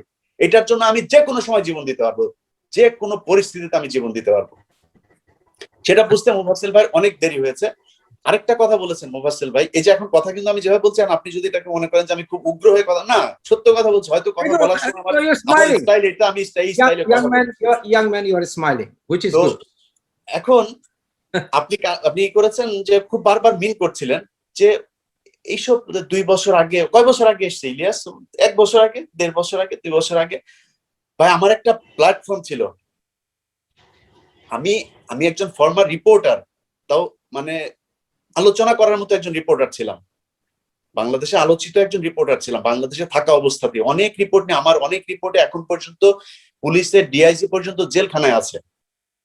আমার রিপোর্টে পুলিশের অনেক লোক আছে যারা কিনা এখন পর্যন্ত জেলে আছে, কয়েকটা ঘটনায় স্বর্ণ চোরাচালানকারী এখন পর্যন্ত জেলে আছে। মানে ছোটখাটো বিষয় না, আমি উপরের লেভেলেই থাকতাম সবসময়। এগুলো কিন্তু আমি ইলিয়াস করে আসছি। অতএব আমার ইউটিউব প্ল্যাটফর্ম দরকার ছিল না মুফাসসিল ভাই। আপনি হয়তো ওই জায়গায় আপনার যোগ্যতা নাই সেটা বলতেছেন, আপনি হয়তো কোনো টেলিভিশন পত্রিকাতে যান নাই কাজ করতে, এই জন্য হয়তো করেন না, আপনি ইউটিউবে করেছেন। আমার ইউটিউব দরকার ছিল না, যখন দরকার হয়েছে তখন এসছি। তো আমি যদি এখন প্রশ্ন করি আপনারে, যে আপনি বলেছেন যে ছিটকে পড়বে, মানে এই যারা এইভাবে আসে তাদের অফলাইনে কোনো নাই, ছিটকে পড়বে, ছিটকে কিন্তু পড়ি নেই ভাই। আমার ঘরে কিন্তু গোল্ড প্লে বাটন আছে, সিলভার প্লে বাটন আছে। তো আপনার ঘরে গোল্ড আছে কিনা, সিলভার আছে কিনা আমি জানি না, জানার দরকারও নেই। কিন্তু আমার বিশ্বাস আপনি যেভাবে সকাল সন্ধ্যা এবং রাত 3 বার ডাক্তারের ওষুধ খাওয়ার মতো করে নিয়ম করে ভিডিও করেন, ওইটা যদি আমি ইলিয়াস করতাম, তাহলে আমার আজকে সাবস্ক্রাইবারের সংখ্যা অন্তত 5 মিলিয়ন থাকতো। এই কথাগুলো কেন বলছি, আপনার কাছে কষ্ট লাগতে পারে, আমি কষ্ট দেওয়ার জন্যই মনে করেন বলছি, কারণ আপনি উপস্থাপক হিসাবে ওইখানে নিউট্রাল পজিশনে ছিলেন না। না, কারণ উত্তরগুলো আমার কাছে আছে। আপনি মুফাসসিল ভাই ওখানে একজন আপনার উপস্থাপক হিসাবে নিউট্রাল জায়গায় ছিলেন না। কারণ কি বলি, আপনি কিন্তু বলেছেন যে আমার ভিডিও দেখেন না, কিন্তু আমার মনে হলো আপনি আমার অনেক আগে থেকে ভিডিওগুলো দেখেছেন এক রাতে। কারণ কালকে সাগর ভাইয়ের সাথে যখন এই শিডিউল হয়েছে, আমি তো জানি কখন আমি ওনাকে হ্যাঁ বলেছি, তারপর থেকে এতগুলো ভিডিও দেখা সম্ভব না। আপনি আপনার যতগুলো ভিডিওর কথা বললেন, তার মানে ভিডিও আপনি দেখেছেন। তাহলে আপনাকে যখন কালকে সামাদ সাহেব বললো যে আমি দিল্লিতে নাকি মুসলমানদের করছে, মসজিদে নাকি হিন্দুরা গিয়ে পাহারা দিচ্ছে, এইসব নিয়ে ভিডিও করেছি, কোথায় করেছি ভাই? আমি কোথায় ইব্রাহিমকে নিয়ে ভিডিও বানিয়েছি? আমার চ্যানেলটাই জানতো, আমার একটা চ্যানেল আছে এই 1 মিলিয়নের, আমার কোনো ফেসবুক পেজও এখন একটা পেজ আছে, সেটা আমি 400-500 মনে হয় ফলোয়ার আছে, এটা আমি স্টপ করে রাখছি। আমার আগের যেটা ছিল সেটা আনপাবলিশ। আমার কোন চ্যানেলের মধ্যে আছে আমি সাইদি সাহেবকে চাঁদে দেখা গেছে এটা বলেছি? আমি সাইদি সাহেবকে ভালোবাসি, সত্য কথা। আমি কাদের মোল্লাকে ভালোবাসি, এটা সত্য কথা। কারণ আমি মনে করি তাদের ফিলোসফিটা ঠিক ছিল, তাদেরকে অন্যায়ভাবে খুন করা হয়েছে, এটা আমি মনে করি। আমি প্রকাশ্যে বলছি, এটা মানে অন্যায় করছি না। তো কেউ যদি নাকি মনে করেন যে ছাত্রলীগ করতে পারে, ছাত্রলীগরা যত অপকর্ম করছে সেটাকে যদি কারোর কাছে যদি মৌলবাদ মনে না হয়, কারোর কাছে সন্ত্রাসী কার্যকলাপ মনে না হয়, শিবির কারো রক কেটেছে, আমি স্বীকার করছি, শিবির কোনো না কোনো ঘটনায় কারো রক কেটেছে, মারামারি করেছে, শিবিরও অস্ত্রবাজি করেছে, ক্যাম্পাস পলিটিক্স করেছে, সমস্যা নাই। তো সেটাকে তো আমি মনে করছি না অপরাধ। যদি অপরাধ মনে করতাম তাহলে শিবিরকে ঘৃণা করার আগে ছাত্রলীগকে। আপনি স্পেসিফিকলি কোনো আরো উত্তর থাকলে দিতে পারেন। আরেকটাই হলো যে আপনি শুধুমাত্র মুফাসসিল ভাই কিন্তু কথাটা যথেষ্ট বলেছে যে আপনি সাংবাদিক হিসেবে সবসময় কেন শুধুমাত্র সরকারের বিরুদ্ধে বলেন, কেন কিছু কিছু দলের দিকে আপনার ইয়া যায়? এই প্রশ্নের উত্তর মুফাসসিল ভাই নিজে জানেন, নিজে শুনেছেন অনেকবার। আমার বিশ্বাস সেটা হচ্ছে আমি কোন পলিটিক্যাল পার্টির সাথে সম্পৃক্ত নাই এবং আওয়ামী লীগের বিপক্ষে আমি কখনোই কথা বলি না। আমি কার বিপক্ষে কথা বলি? আমি ভারতের বিপক্ষে কথা বলি, এবং অন্তত 10 বার বলেছি যে যেদিন শেখ হাসিনা বলবে যে ভারতের সাথে আমি নাই, সে যাক আমেরিকার সাথে, যাক ইসরায়েলের সাথে, যার সাথে ইচ্ছা যাক, ইন্ডিয়ার সাথে নাই, সেদিন আমি ঘোষণা দিয়ে রাজনীতি করবো এবং আমাকে যদি আওয়ামী লীগ নেয় আমি ওনাদের একজন সমর্থক হিসাবে ওই দলে জয়েন করবো, এটা বলেছে। আর রবীন্দ্রনাথের বিষয়টা বলি, রবীন্দ্রনাথের বিষয় নিয়ে মুফাসসিল ভাই অনেকগুলো কথা বলেছেন, এটাতে ওনাকে অনেক ইন্টেলেকচুয়াল মনে হচ্ছে, মানে খুব জ্ঞানী মনে হচ্ছে এবং উনি অনেক পড়াশোনা করেছেন এটা মনে হচ্ছে। ভাই পড়াশোনা আমরা পিছনে বইয়ের যে টানায় কথা না বললো, আমরা কিন্তু পড়াশোনা করি এইসব নিয়ে। অতএব মুফাসসিল ভাইয়ের সাথে ওইটা নিয়ে আলাদা ভিডিওতে বসতে হবে যে রবীন্দ্রনাথ ঢাকা বিশ্ববিদ্যালয়ের বিরোধিতা করেছেন কি করে নাই, এই আলোচনা যদি এখানে আসবে আমি পৃষ্ঠা ধরে হিন্দুদের লেখা বই আমি ওনাকে দিতাম। উনি বঙ্কিমচন্দ্রের কথা যদি নাকি চায় আমি ওনার রেফারেন্স দেবো। এই শ্যামা প্রসাদ, আমি বললাম তো এটা নিয়ে অন্য আলোচনা, আমি বসবো কিনা সেটা আমি জানি না, কিন্তু যদি ওইটার জন্য অন্য আলোচনা করতে অনেক কিছু লাগবে, সেটার জন্য প্রিপারেশন লাগবে। শ্যামা প্রসাদ মুখার্জি কারা বঙ্গভঙ্গ করেছিল, কারা বঙ্গভঙ্গ রদের বিরুদ্ধে, বঙ্গভঙ্গ রদ কারা করেছে, সেই সময় কারা আন্দোলন করেছে, কারা 1921 সালের আপনার আন্দোলন করেছে ঢাকা বিশ্ববিদ্যালয়ের বিরুদ্ধে, কারা মুসলমানদেরকে মেরেছে, কারা মুসলমানদেরকে বিদ্যা শিক্ষা করতে দেয়নি, কারা কি বলে আপনার দলিত শ্রেণী, অচ্যুত শ্রেণী হিন্দুদেরকে কারা পড়াশোনা করতে দিতে চায় নাই, এসব ভাই ইতিহাস, এগুলো মুখের গল্প না। অথবা আপনি যেহেতু বই পড়েন আমার বিশ্বাস এগুলো আপনি পড়েছেন। এক একজনের কাছে এক একটা জিনিস এক এক রকম মনে হবে। একজন খ্রিস্টান যদি কোরআন শরীফ পড়ে তার কাছে একরকম মনে হবে, আবার আমি যদি কোরআন শরীফ পড়ি আমার কাছে আরেক রকম মনে হবে। আমার কাছে খুবই মানে ভয়ঙ্কর রকমের একটা হবে। আপনি কোরআন শরীফ পড়েছেন? আলহামদুলিল্লাহ অবশ্যই পড়েছি। তাহলে কিভাবে বললেন কোরআনে কোথাও মূর্তি ভাঙার কথা নির্দেশ আছে? কোথায় আছে কোরআন নির্দেশ? আপনি দেখান। কে বলেছে এই কথা? কোরআনে আপনি বলেছেন কোরআন, হাদিস, ইজমা, কিয়াস, এখানে মূর্তি বানানো যাবে না। আমরা আলোচনা থেকে আমার কোনো ইয়ের মধ্যে আমরা কোরআনের সম্পর্কে কোরআনকে বসিনি মুফাসসিল ভাই। মূর্তি বানানো এক সেকেন্ড আমি আই এম সরি, আমরা অনুষ্ঠানটাকে আপনার তিনজনই খুবই নলেজেবল। এক সেকেন্ড না মুফাসসিল ভাই নো প্লিজ, আপনি হোস্ট করেন, আপনি জ্ঞানী একজন মানুষ, আপনাকে ঘৃণা করলেও আপনাকে সবাই কিন্তু পছন্দ করে, আপনি ব্রিলিয়ান্ট মানুষ, নলেজেবল মানুষ। ওনার টাইম তো আপ হয়ে গেছে। না ওনার টাইম আপ হয়ে গেছে, কারণ হলো যে ডিস্টার্ব করেছি এই কারণে ওনাকে এক 52তে শেষ হওয়ার, এক সেকেন্ড 52তে শেষ হওয়ার কথা ছিল, এখন 53 বাজে। That's it. আমি চোখ আমরা কোরআন বা হাদিসের দিকে না যাই, এটা আজকে ওই বিষয়ে, এবং উনি কোনো আলেম মাওলানাও না, উনি এই বিষয়ে উত্তর দিতে পারবেন। আমার বিরুদ্ধে অভিযোগ যে করলো যে আমি বলেছি যে কোরআন মূর্তি ভাঙা কোথায় কোরআনে আছে, আমার জীবনে আমি কোনদিন বলি নাই যে যায় মূর্তি ভাঙতে হবে। কিন্তু যদি বলেন মূর্তি বানানোর বিরুদ্ধে কোরআনে একটি আয়াত দিবে যেখানে বলা হয়েছে মূর্তি দেওয়ার মতো মাওলানা ইলিয়াস নন। আমি হ্যাঁ আপনি যেটা বলেছেন যে আমি কিন্তু আপনার মিথ্যা কথা বলেন কেন ভাই? আপনি মিথ্যা কথা কেন বলেছেন কোরআন সম্পর্কে? আচ্ছা ইলিয়াস ভাই মুফাসসিল ভাই মূর্তি ভাঙতে হবে, কোথায় বলেছি মূর্তি ভাঙার কথা? ইসলাম সরাসরি আপনি যদি বিদায় হজের ভাষণ সালাম ভাই আপনি বলুন।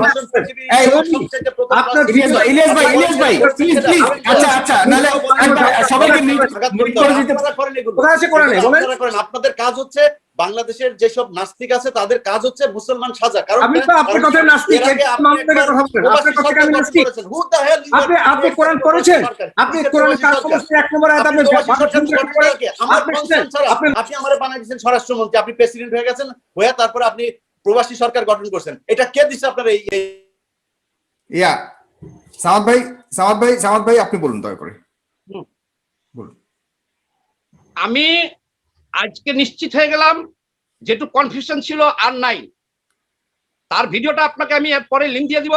সে নিজেই বলেছে যে টাকার অভাবে আমার প্রথম সন্তানটাকে চিকিৎসা করতে পারলাম না, মারা গেল।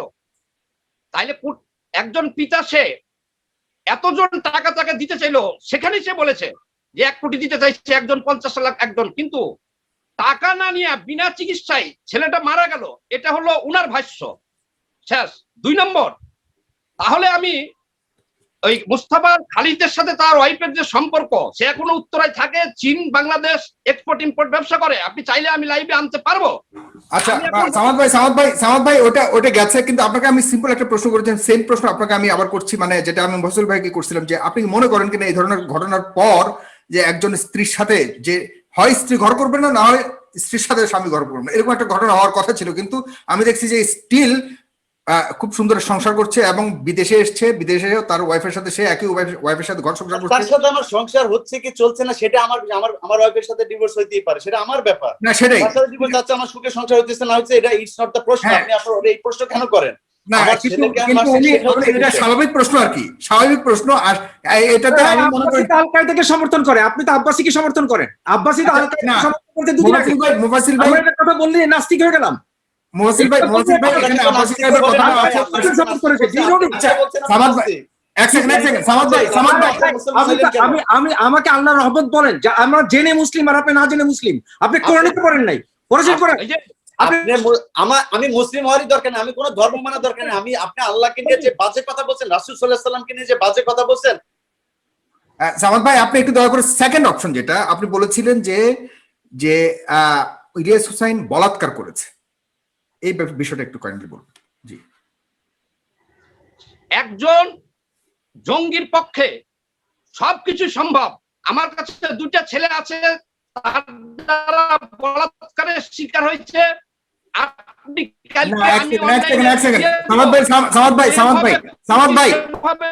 জিজ্ঞেস করেছে বলাৎকার করেছে কারণ বাজার মসজিদে, ছেড়া অনলাইনে দিয়ে দেবো আপনাকে, আপনি অনলাইনে কথা বলবেন। আমাকে একটু বলতে দেন ভাই, আমাকে একটু বলতে দেন, রাখেন, অন্য একটা ব্যাপার আছে। না দেখেন জঙ্গি শব্দটা আনলেন আপনারা, আমি বুঝি না জঙ্গি শব্দটা বলতে কি বুঝান আপনারা, মানে কথা 100% জঙ্গি। আমি বলি উনার 100টা ভিডিওতে আছে ভাই ভাই। না আপনি না ঠিক আছে, আপনাকে আমি 2 মিনিট সময় বেশি দিব, প্রয়োজনের সময় আমরা কিছুক্ষণ কিন্তু জঙ্গি শব্দটার অর্থ একটু বলবেন। আমি মুহসিন ভাইয়ের কাছেও জানতে চাইবো ডেফিনেটলি জঙ্গির এর আবিধানিক অর্থটা কি একটু বলবেন, কারণ আমার এখানে প্রায় এখন 25,000 মানুষ দেখছে, আমি একটু জানবার জন্য। হ্যাঁ আচ্ছা আমি বলে দিই জঙ্গি অর্থ কি। হ্যাঁ। ব্যাকরণের অর্থ, গ্রামারের অর্থ আর সামাজিক ভাবে ব্যবহার অনেক ক্ষেত্রে নাও মিলতে পারে। আমরা বাংলাদেশের মানুষ জঙ্গি অর্থ বুঝি গ্রেনেড, বোমা, চাপাতি দিয়া মানুষকে হত্যা করে ইসলামী শরিয়ার নামে, ইসলামী শাসন কায়েম করার নামে ভণ্ডামি কায়েম করা, যেটা আফগানিস্তানে করা হয়েছে। এবং সেটা কায়েম করার জন্য এই ইলিয়াস কাজ করতেছে। আমি আপনাকে বলি, আচ্ছা আমরা আবিধানিক অর্থটা কি, তাহলে আবিধানিক অর্থটা একটু বলেন, তাহলে বুঝতে পারবো। বোমাবাজি, মানুষ হত্যা। আমি আমি আমি আমি আমি অভিধানিক অর্থ বলছি, মানে জঙ্গির অভিধানিক ইয়েটা কি, পরিভাষাটা কি? জঙ্গি অর্থই তো হলো সারা বিশ্বে যেটা আইএসআর করেছে, আল কায়দা করেছে, সেটা তো বললেন সামাজিক অর্থ, এমনিতে জঙ্গির মিনিংটা কি? জঙ্গি বলা হয় আর কি, জঙ্গি অর্থই বোমাবাজি। আমার কথাটা বলতে দেন। আচ্ছা জঙ্গির অর্থটা আমি মুহসিন ভাইয়ের কাছ থেকে জানবো, আমি আরো ক্লিয়ার হবো। জি আপনি বলতে থাকুন। আমার কথাটুকু বলতে দেন, শুনেন। তার 50টা ভিডিও আমি দেখেছি কালকের থেকে সারাদিন। সব ভিডিওতে সে হিন্দুত্ব দুটো শব্দ ব্যবহার করেছে। বিধর্মী কথাটা প্রায় ভিডিওতে আছে, হিন্দুত্ববাদী বিধর্মী। তার কিন্তু লজ্জা নাই। সে একটা মুসলমান ঘর থেকে বিতাড়িত হয়ে পালিয়ে যা একটা বিধর্মী রাষ্ট্রে যে আশ্রয় নিছে এবং সেখান থেকে প্রতিদিন বিধর্মী শব্দ ব্যবহার করতেছে। উনি কি জানে, উনি যদি সৌদি আরব যে আশ্রয় নিত স্ত্রী পরিবার নিয়ে, সৌদি আরবে উনার স্ত্রী ধর্ষণ ছাড়া আসতে পারতো না বাংলাদেশে, সে কিভাবে ওখান থেকেও সে এইগুলো বলে। আপনি দেখেন অন দি রেকর্ড, আমি 50টা ভিডিও থেকে উনার এটা কোট করেছি, যা এতক্ষণ বলা সম্ভব না। এটা আপনি অফলাইনে দেখেন। আর বাংলাদেশে দেখেন, মামুনুল হকের ব্যাপারে উনি কালকেও বলেছে, একটা ভিডিওতে দেখলাম যে এটা সম্পূর্ণ নাটক। আচ্ছা এখন আপনি যদি পলিটিক্সটাকে নিয়ে আসেন, লম্বা আলোচনা হবে। আপনি দুইটা সবচেয়ে গ্রেভ অ্যালিগেশনস এনেছেন। একজন মৌলবাদীর চরিত্রে এগুলো আছে সব। আমি বলি উনি একলা না তো, উনার দ্বারা সম্ভব। আমি বলি 2জন ছেলে আছে, তার যারা বলাৎকারের শিকার হয়েছে। আমার কাছে 15 পৃষ্ঠার লিখিত অভিযোগ দিয়েছে। আপনার জ্ঞাতার্থে আমি আরেকটা বলে দিই ভাই, এগুলো মানুষকে আমরা হেল্প করি। চট্টগ্রামে গত 3 মাস আগে মাওলানা বেলালকে আমি জেলে নিয়েছি। একটা মহিলা যিনি আপনার কি ব্যক্তিগতভাবে মাওলানাদের প্রতি আপনার অভিযোগ আছে বলেই আপনি একই অভিযোগে অভিযুক্ত করছেন ইলিয়াসকে, নাকি ওইটার কি কন্টিনিউশন, নাকি ইলিয়াসের এই কর্মকাণ্ডের কারণে তার প্রতি আপনার পার্টিকুলার এইসব অভিযোগ, কোনটা? আমার কাছে অলরেডি সে আমার এক কমরেডের রিলেটিভ, আমার কাছে এটার বিচার চেয়ে ঘুরতেছে। অলরেডি মামলা হবে এটা।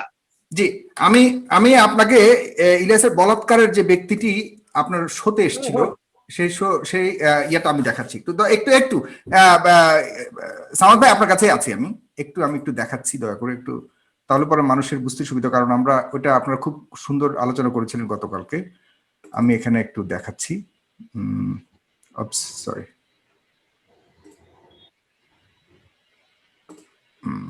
কোথায় গেল দর্শক, আমি একটু সময় নিচ্ছি, কারণ হলো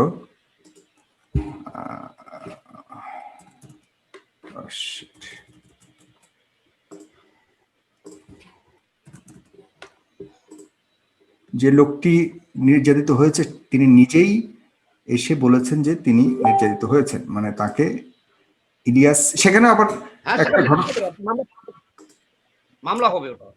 হ্যাঁ ঠিক আছে, মামলা হবে, নো প্রবলেম। আমাদের যেহেতু মুফাসসিল ভাই নিজেই তো ব্যারিস্টার, তিনি ওকে, এখানে আমি এটা হলো 53 থেকে,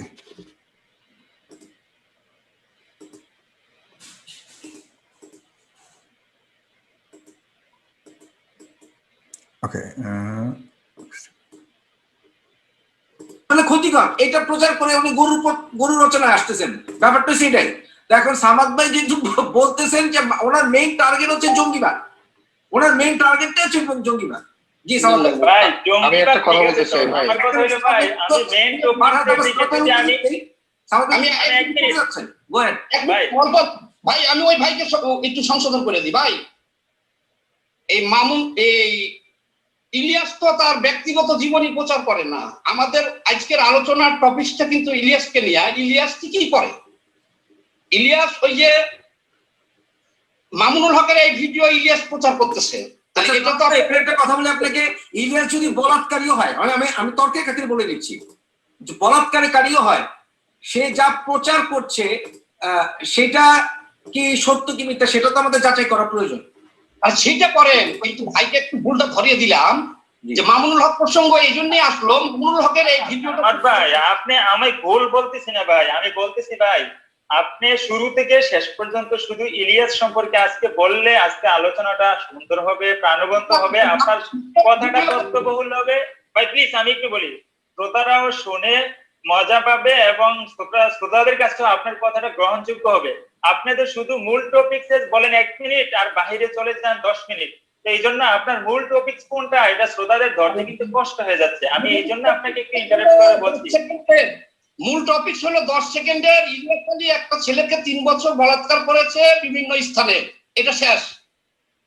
আমি একটা কথা বলি ভাই, ফরাদ ভাইকে আমি একটু, ওকে, আমরা ইলিয়াস আলী বা ইলিয়াস আলী বলতে ইলিয়াস হুসাইনকে বুঝিয়েছেন, যেটা আমরা তখন আপনি ভাই উনি বলেছেন শেখ হাসিনাকে যারা প্রধানমন্ত্রী মানে না তাদের জন্মের ঠিক নাই, অন দা রেকর্ড তার ইয়েতে আছে না। আচ্ছা সামাদ ভাই ওই আলোচনায় না যাই, আমরা একটু দয়া করে, মানে আপনি বলাৎকারের যে লোকটিকে এনেছিলেন, আমি লোকটির ইয়েটা বের করবো, মানে ওই লোকটা প্রেজেন্ট যেখানে ছিল, আপনি ওই লোকটা এখন তো আপনার সাথে নাই, রাইট? আমি বলি, আপনি বের করেন, আমি বলি। জি, আমার কাছে 2 জন ভিকটিম আছে, যে 2 জনকে ইলিয়াস একজনকে জীবননগর থেকে এনেছিল 21 টেলিভিশনে চাকরি দিব বলে, তাকে মাঝে মধ্যে কিছু টাকা পয়সা দিত, বাট বাজার মসজিদে যেখানে তারা 2 জনে মিলে ছেলেটাকে বলাৎকার করেছেন, দীর্ঘদিন কিছু টাকা পয়সা দিত, আমাকে বলেছে কিছু টাকা পয়সা দিত, কিন্তু চাকরি দেয় নাই। কিন্তু এটা সেনসিটিভ বিষয়, একটা সময় সে ক্রেজি হয়ে যায়, এই জিনিসটা তার বন্ধু বান্ধবের কাছে বলছে, এবং এখন যত তার সময় পার হচ্ছে তত সে এটা বিচারের জন্য প্রতিহিংসা পরায়ণ হয়ে যাচ্ছে। তার অনেক সাক্ষী আছে। সেই মাওলানা এখান থেকে পালিয়ে গেছে। এটা যখন সে ওই মসজিদ কর্তৃপক্ষকে বলেছে যে ইলিয়াস আলীর সাথেও জিজ্ঞেস করেন এটা কি রেডিমেড বানানো নাকি জেনুইনিটি আছে, আপনি দেখেন।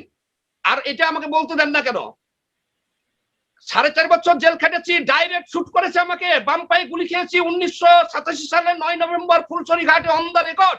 আমরা তো দেশ ছেড়ে পালিয়ে যাই নাই। আজ ইলিয়াসের মতন লোক ওখান থেকে বলে আমাদের জন্মের ঠিক নাই। প্রধানমন্ত্রীকে যে মানে, শেখ হাসিনাকে প্রধানমন্ত্রী হিসেবে মানে, তাদের জন্মের ঠিক নাই। ও তো কাউকে বাদ দেয় নাই, আপনাকেও তো বাদ দেয় নাই। এই ধরনের অনেক বেফাস কথা আছে এবং সে প্রতিদিন প্রতি ভিডিওতে দেখেন ও ধর্ম বিদ্বেষ ছড়াইতেছে। আচ্ছা আচ্ছা, না সেটা আলাদা জিনিস, তার অনেক ভুল আছে, সেগুলো আমরা বলছি, কিন্তু আমরা নির্দিষ্ট কথাতে আছি তো, আমরা সেই বিষয় নিয়ে যখন বলবো সেটা আলাদাভাবে বুঝবো। এখন আমরা সবভাবে গেলে আমাদের অনুষ্ঠান শেষ হবে না। আমি একটু ভিডিওটা অংশটুকু পেয়েছি, সেই অংশটুকু আপনাদেরকে একটু শোনাই। তবে আমি নিশ্চিত হয়ে গেছি যে ও তার সন্তানকে হত্যা করেছে।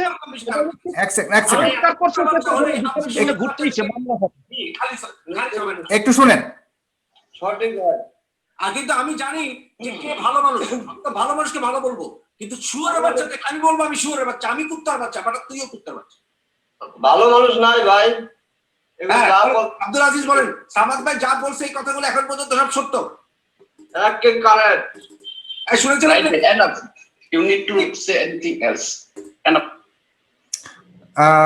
এই ভদ্রলোক যিনি বলেন কারেক্ট, ওনার বক্তব্যটা শুধুমাত্র কারেক্ট পর্যন্তই ছিল, যদিও আমরা আগে পিছার কিছুই শুনিনি সামাদ ভাই। হ্যাঁ, উনি কিন্তু নিজ থেকে কোনো অ্যালিগেশনস করেনি, আপনি অ্যালিগেশনস গুলি তুলে ধরেছেন আনুষ্ঠানিকভাবে, আর উনি জাস্ট একটা স্টেটমেন্ট দিয়েছে যে কারেক্ট। আচ্ছা, নাম্বার 1। নাম্বার 2 হলো আপনি একটা ছেলে বলেছেন, কিন্তু এই যে লোকটিকে আমি দেখলাম, ওনার বয়স কত এখন বর্তমানে? ওনার বয়স কমপক্ষে 25। এটা আমার কাছে একটু হাস্যকর মনে হচ্ছে সামাদ ভাই।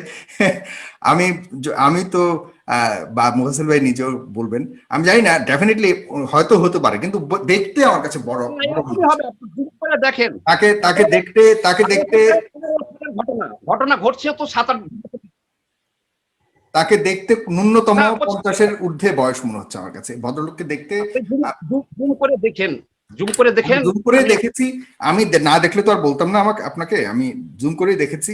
তো প্রশ্নটা এই কারণেই বললাম, 50 বছর বয়স যদি এখন হয়ে থাকে, আর ইলিয়াস হোসাইন যখন করেছে এরকম বলাৎকার, তখন তার বয়স হয়েছিল আজ থেকে আরো 10 বছর আগে, তার মানে 40 বছর বয়সে একটা লোক। তখন ইলিয়াস হোসাইনের বয়স ডেফিনেটলি। ঠাকুর ভাই, একটু আমি সালটা জানতে চাই, মানে কত সাল থেকে কত সাল ওই যে আমি বলাৎকার করছিলাম, এটা কত সাল থেকে কত সাল, এটা একটু কাইন্ডলি বলেন তো, একটু কাইন্ডলি ওই সালটা বলেন। মুহাসিল ভাই আপনি আনমিউট করবেন। আপনি এখন ইলাস্ট্রেশন কি একটু সময় দেন, উনি অনেকক্ষণ কথা বলেছে, ইলাস্ট্রেশন সময়ের পরে আমাকে একটু সময় দেন। হ্যাঁ ডেফিনেটলি। আচ্ছা ঠিক আছে, এটা আমি ইলিয়াস হোসেন বলুন, সামাদ ভাই ঠিক আছে, ওকে ইলিয়াস হোসেন বলুন। আচ্ছা, ওই যে ওই প্রশ্নের একটু জানার দরকার ছিল যে, মানে আমি যে বলাৎকার, ওই যে যে ছেলেকে নিয়ে আসলে বলাৎকার করা হলো, তাকে কত সাল থেকে কত সাল পর্যন্ত বলাৎকার করা হয়েছিল, এটা একটু সালটা একটু জানার দরকার আমার, মনে নেই। ওই বোধহয় বলেছিলেন 2007 থেকে 13 সাল 14 সাল। হ্যাঁ আমার যতটুকু খেয়াল আছে যতটুকু আমার মনে আছে। এক সেকেন্ড মুহাসিল ভাই, হ্যাঁ সামাদ ভাই সালটা কত? সামাদ ভাই কত সালের মনে আছে আপনার? 2013 পর্যন্ত। কত সাল থেকে শুরু করছিলাম? 2013 পর্যন্ত। মানে কত সাল থেকে শুরু করছিলাম করা? সম্ভবত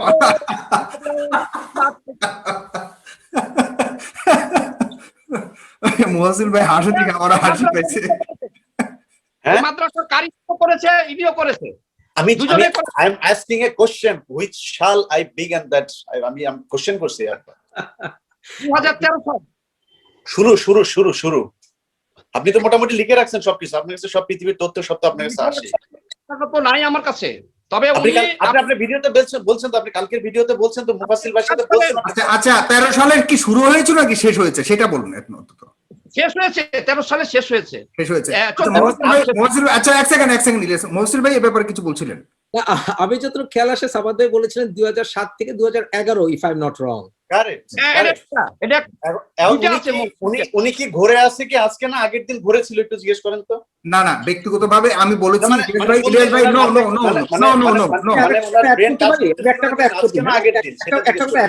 মানে মুফাসসিল ভাই উনি মুখে বলছে, ওনার মনে নাই, মুফাসসিল ভাই মনে আছে। হ্যাঁ, মুফাসসিল ভাই ব্রিলিয়ান্ট মানুষ, ওনার অনেক কিছু মনে থাকে, এটা একজনকে আরেকজনকে দিয়ে।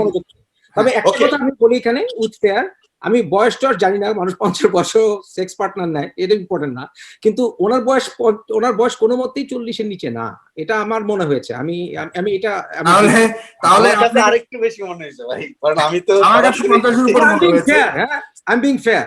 তবে এখানে আমার কিছু ভাই আপনি 25 দিন না, এটা তো কনফার্ম বলতে দেন। আচ্ছা সাগর ভাই, ওনার কাছ থেকে ব্যাক করার আগে আমার বাবার নামটা একটু জানতে চাই ওনার কাছ থেকে। আমার বাবার নাম কি এটা একটু জানা খুবই জরুরি। আমার এটা প্রশ্ন, এটা অনেক ভাইটাল একটা প্রশ্ন। এরকম অভিযোগ আমার কাছে আসে নাই যে আপনার বাবা বলাৎকার করেছে, বিধায় উনার সম্পর্কে আমার বাবার নাম না না বলাৎকারের বলে নাই, বলেছে আপনি তো ওর বাবার নাম বলেছেন আর সবকিছু বলেছেন, আপনি বলেছেন শুরুতেই, এখানে নামটা ভুল বলেছেন, এটাই বলতেছে সাগর ভাই।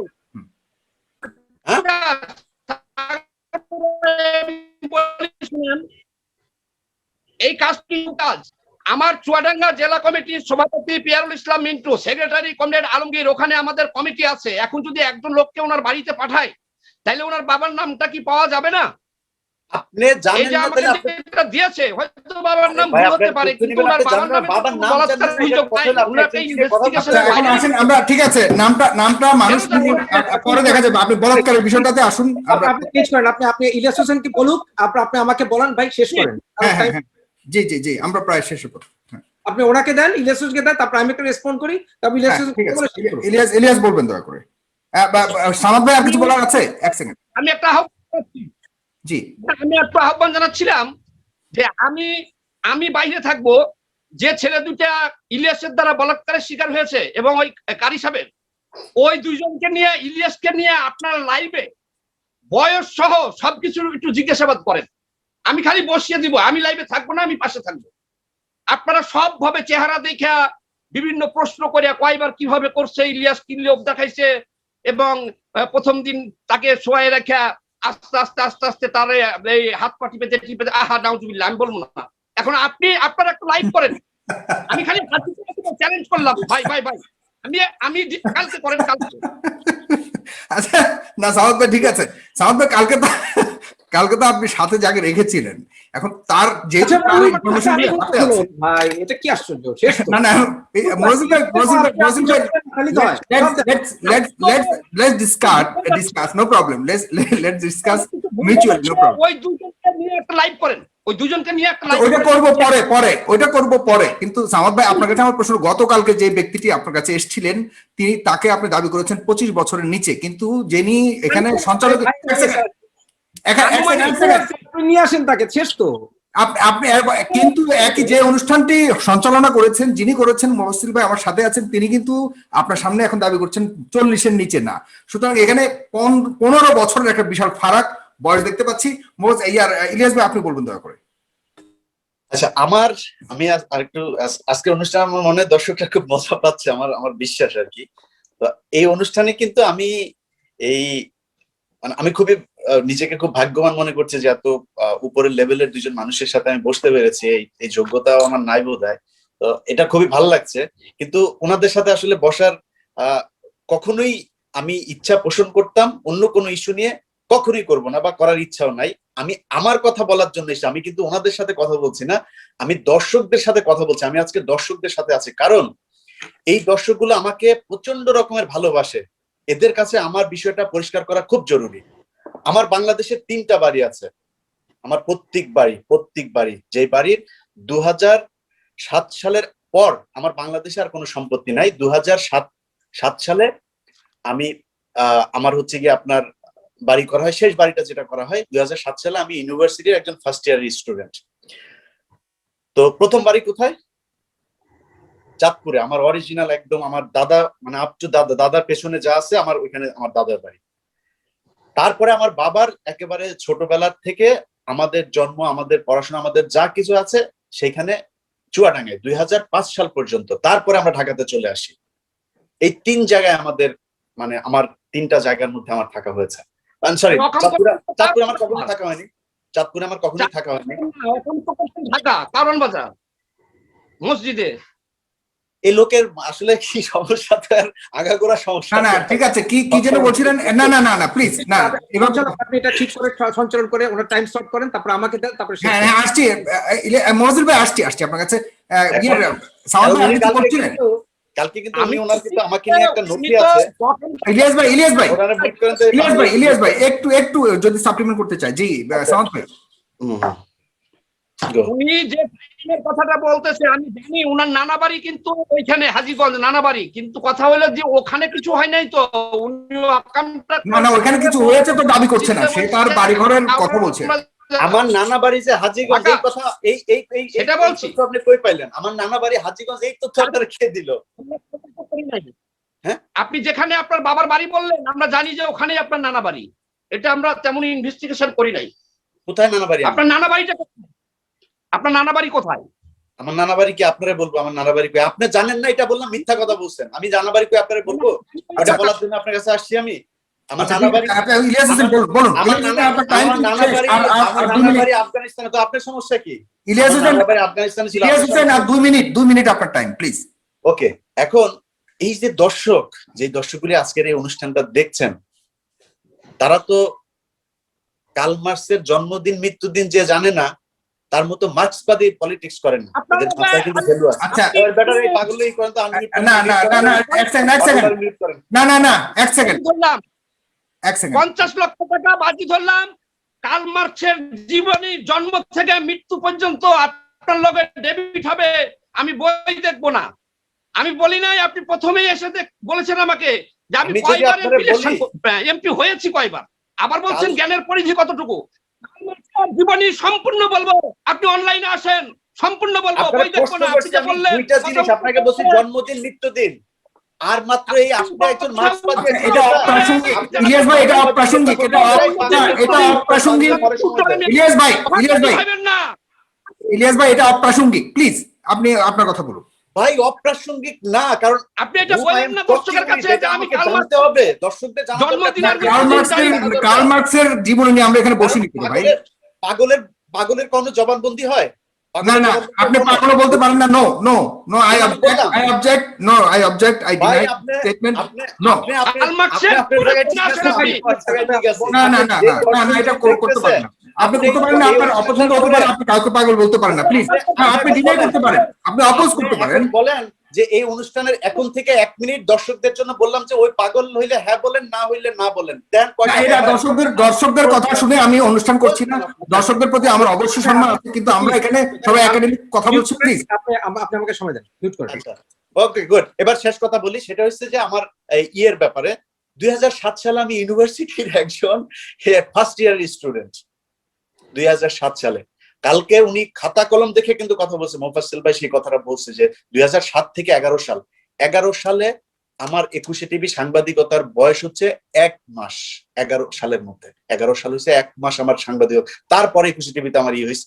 ওই সময় 21 টিভির গাড়ি পাওয়া যায়, আমার তখনও রিপোর্টিং এ বের হওয়ার পারমিশনই ছিল না, আমি তখন ট্রেইনি হিসাবে কাজ করি সেখানে। আমি সাংবাদিকতার করছি পাঠশালাতে, শেষ করে তারপরে আমার এখানে চাকরিতে ঢুকছি। আমি ওই সময় 21 টিভির গাড়ি নিয়ে একজনকে এই প্রশ্নের জবাব আমার দিতে হবে যে কোনো ছেলের সাথে বলাৎকার করছে, সেটা আবার মসজিদের ভেতরে নিয়ে। কেন রে ভাই, আমার বাপের বাংলাদেশে 3টা বাড়ি আমার বাপের, আমার মসজিদে নিয়ে একজনের বলাৎকার করা লাগবে? বলাৎকার কারা করে? কেন ওনার সবাই ওনার কাছে এত নোটিশ? ভাই এই পাগলটা একটু মিউট করেন তো। না এক সেকেন্ড, ইলিয়াস ভাই আপনি আজিজুল হককে চেনেন? আপনি টাইম মেইনটেইন করেন না। এক সেকেন্ড, আপনি কি আজিজুল হককে চেনেন, যে আজিজুল হকের এলিগেশনস এসেছে, যাকে এই ভদ্রলোক কি কোনোভাবে চেনেন কিনা? আমার জীবনে ভাই কোনোদিন এই এরে আমার কোনোদিন মানে আমার এই নয়নে কোনোদিন দেখছি বলে আমার মনে হয় না, আমার জীবনে আমি জানি। এবং সবচেয়ে বড় কথা হচ্ছে উনি কালকে কিছু মিথ্যা কথা বলছে, যে জীবননগরের কমিশনার কথা বলছে। আমি 2005 সালে উনি যে কথা বলতেছে, যে সময় এই ইএটি এর কথা বলতেছে, বিএটি এর, আমি যে সময় বিয়ে করি নাই, তখন আমার কাউন্সিলর নিয়ে নাকি মিটিং হয়েছে বাচ্চা মারার এগুলি নিয়ে। জীবননগর তো আমি থাকি না তখন, আমরা জীবননগর মানে চুয়াডাঙ্গা থেকে তখন আমরা বাড়িঘর সব বিক্রি করে চলে আসছি ঢাকাতে, থাকি না। ওকে ঠিক আছে ইলিয়াস ভাই, আমি আপনার কথা বুঝতে পেরেছি। দেখতেছে আমি হু ইজ লাইং, আপনি 10 মিনিট আছে, আমি 5 মিনিট, মুফাজ্জল ভাই 5 মিনিট বলবেন। আমি তো প্রশ্নের জবাব দেই নাই, আপনারা আমাকে এনে আপনি 5 মিনিট কথা বলবেন। ঠিক আছে, না ঠিক আছে, বারবার ইন্টারাপ্ট করা হলে আমি এক সেকেন্ড ইলিয়াস ভাই আপনি শেষ, আপনার কথা শেষ। ইলিয়াস ভাই প্লিজ কিপ সাইলেন্স। মহসিল ভাই বলবেন, মহসিল ভাই। ভাই আমার প্রশ্নের উত্তর দেন। আমি আমি আমি আমি আমি দর্শককে তো বুঝাইতে পারি না, আমি কথা বলবো না, কিন্তু আপনি বলবেন, আপনি আমাকে আপনার সময় ভাই এখানে ভাইটাল দুইটা মুফাসসিল ভাই, সরি ভাই, মানে দুইটা জিনিস আসছে। এক নাম্বার হচ্ছে আমার বাবার নাম কি, আমার বাবার আজকে, আরেকটা হচ্ছে আমি আমার বাচ্চা মেরে ফেলছি, আরেকটা হচ্ছে যে আমি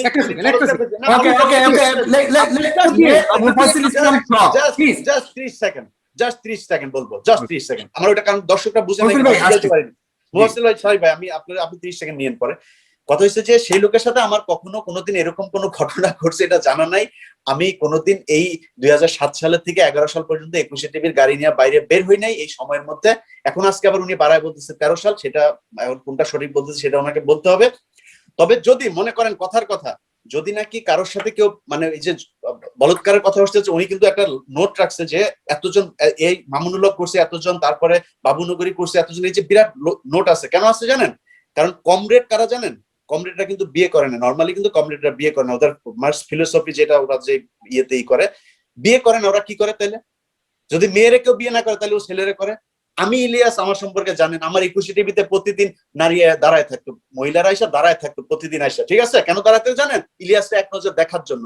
ইলিয়াসের কাছে 159 পৃষ্ঠার ডায়েরি লেখা তারপর পাঠাইছে, ফুল পাঠাইতো, কেক পাঠাইতো। ইলিয়াসের পিছনে মেয়েরা ঘুরতো এমনি, খুঁজা দেখেন কে 21 টেলিভিশনে।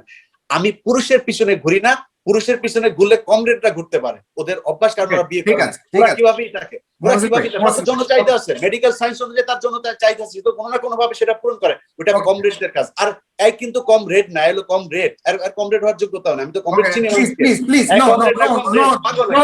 নো প্লিজ, আমি আপনাকে মিউট করব প্লিজ। হ্যাঁ মহসিল ভাই। আচ্ছা, আমি 10 মিনিট সময় দিবেন, এটা আমি কথা বলবো না, 10 মিনিটস। আচ্ছা, প্রথম কথা হচ্ছে উনি আমাকে বলেছেন যে আমি কয়েকবার ইসলাম ধর্ম ত্যাগ করেছি। কথা সত্য নয়, আমি একবার ত্যাগ করেছি ইলিয়াস, এবং আমি সে সময় অ্যাগনস্টিক ছিলাম, এবং আমি a Muslim by choice, not a Muslim by birth only. এবং মানুষ যখন চড়াই উত্তরের ভিতরতে যায়, গবেষণা করে, মানুষের বিভিন্ন রকমের আন্ডারস্ট্যান্ডিং ভিতরতে যায়, আমিও গেছি। আলহামদুলিল্লাহ যে আমি অন্তত মরে যেতে পারতাম নাস্তিক হয়ে বা আমি ইসলামিক বিরোধী হয়ে, আলহামদুলিল্লাহ মরিনি, আল্লাহ আমাকে জীবিত রেখেছেন, এর জন্য আমাকে ওটা আলহামদুলিল্লাহ বলা উচিত আপনার। এবং দ্বিতীয়ত আরেকটা ব্যাপার হচ্ছে যে আমি বরঞ্চ অনেক মুসলিম মানুষকে ইসলাম ফিরে আনার কাছে চেষ্টা করছি। আপনি আপনার দর্শকের কথা বলেছেন, দেখেন যখনই আপনি কনস্ট্রাকটিভ সমালোচনা করবেন বা নিউট্রাল ভূমিকা পালন করবেন, আপনার অ্যাকাউন্টটা খেয়ে দিবে। আপনি এই ঝামেলা পড়েন নাই, কেন পড়েন না জানেন?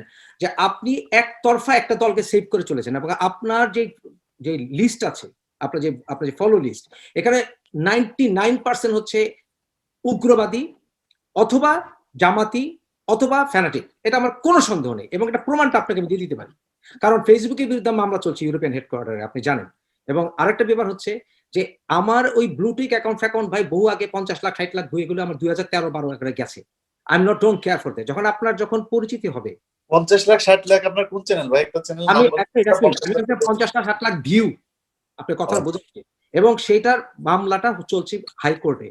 এবং আমার কথা হচ্ছে যে এগুলো ডাজন্ট ম্যাটার, কত সংখ্যক subscriber, it is irrelevant, quality not the quantity.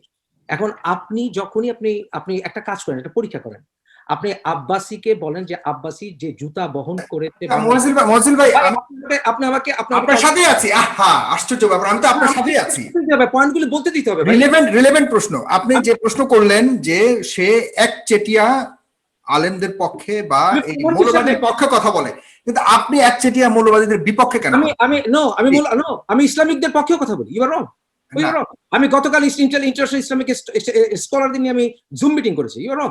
এবং আমি আপনাকে বলি যে আপনি একটা কাজ করেন, আব্বাসী সাহেব, আপনি বলেছেন পুরো জাতি বাঙালি জাতি আরবদের জুতা বহন করতে পারবে না, কথাটা বলে দেখেন, আপনার ফলোয়ার কই যায়? আপনার ফলোয়ারই আপনাকে থ্রেট দেওয়া। আচ্ছা, এখানে আব্বাসী সাহেব তো নাই, ওনাকে বললাম আব্বাসী সাহেব না, এখানে আব্বাসী সাহেবের অ্যাডভোকেসি করবার মতো কেউ নাই তো ভাই। 3টা বাড়ি আছে, আপনি 3টা বাড়ি থাকতে একটা বাড়ি বিক্রি করে সন্তানের চিকিৎসা করলে তো হতো ইলিয়াস সাহেব, একটা সন্তান একটা বাড়ি বিক্রি করে দিতেন, আলহামদুলিল্লাহ।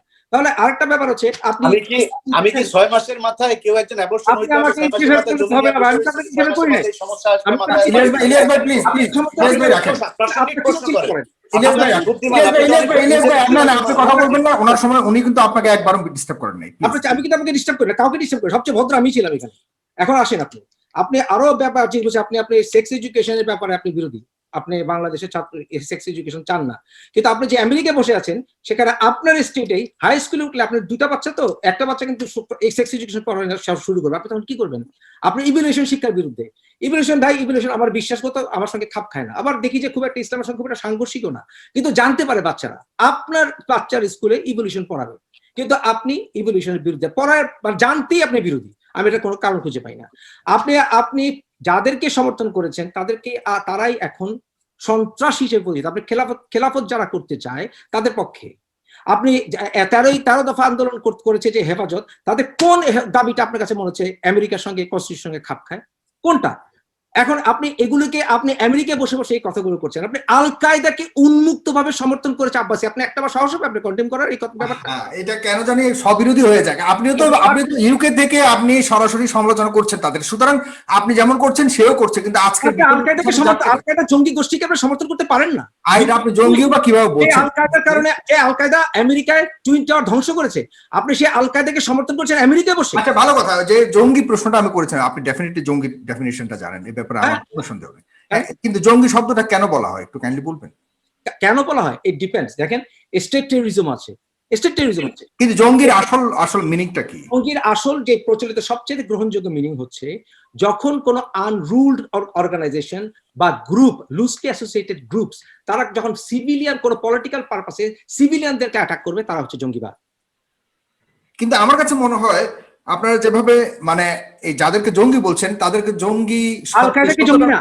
আল কায়দা কি জঙ্গি না? আমি জানতে চাই, আল কায়দা জঙ্গি না? বলে দেন। টেরোরিজম বলতে পারেন, কিন্তু জঙ্গিতে আল কায়দা কি? আল কায়দা জঙ্গি ইজ টেররিস্ট। শব্দটার মধ্যে আপনার প্রয়োগের মধ্যে শব্দের যে ওয়ার্ডিং এবং প্রয়োগের ক্ষেত্রে জঙ্গি মানে হলো যোদ্ধা, আমি যতদূর জানি। নো, ইউ আর রং। জান থেকে জঙ্গি, আপনি না এটা জঙ্গি বলতে গিয়ে মানুষ জঙ্গি বানিয়ে ফেলেছে। আমি শতভাগ নিশ্চয়তা দিই আপনার জঙ্গি নামক কোন, আপনাকে বলি, আপনি যে বাংলায় অনেক রকম খেলতে পারেন।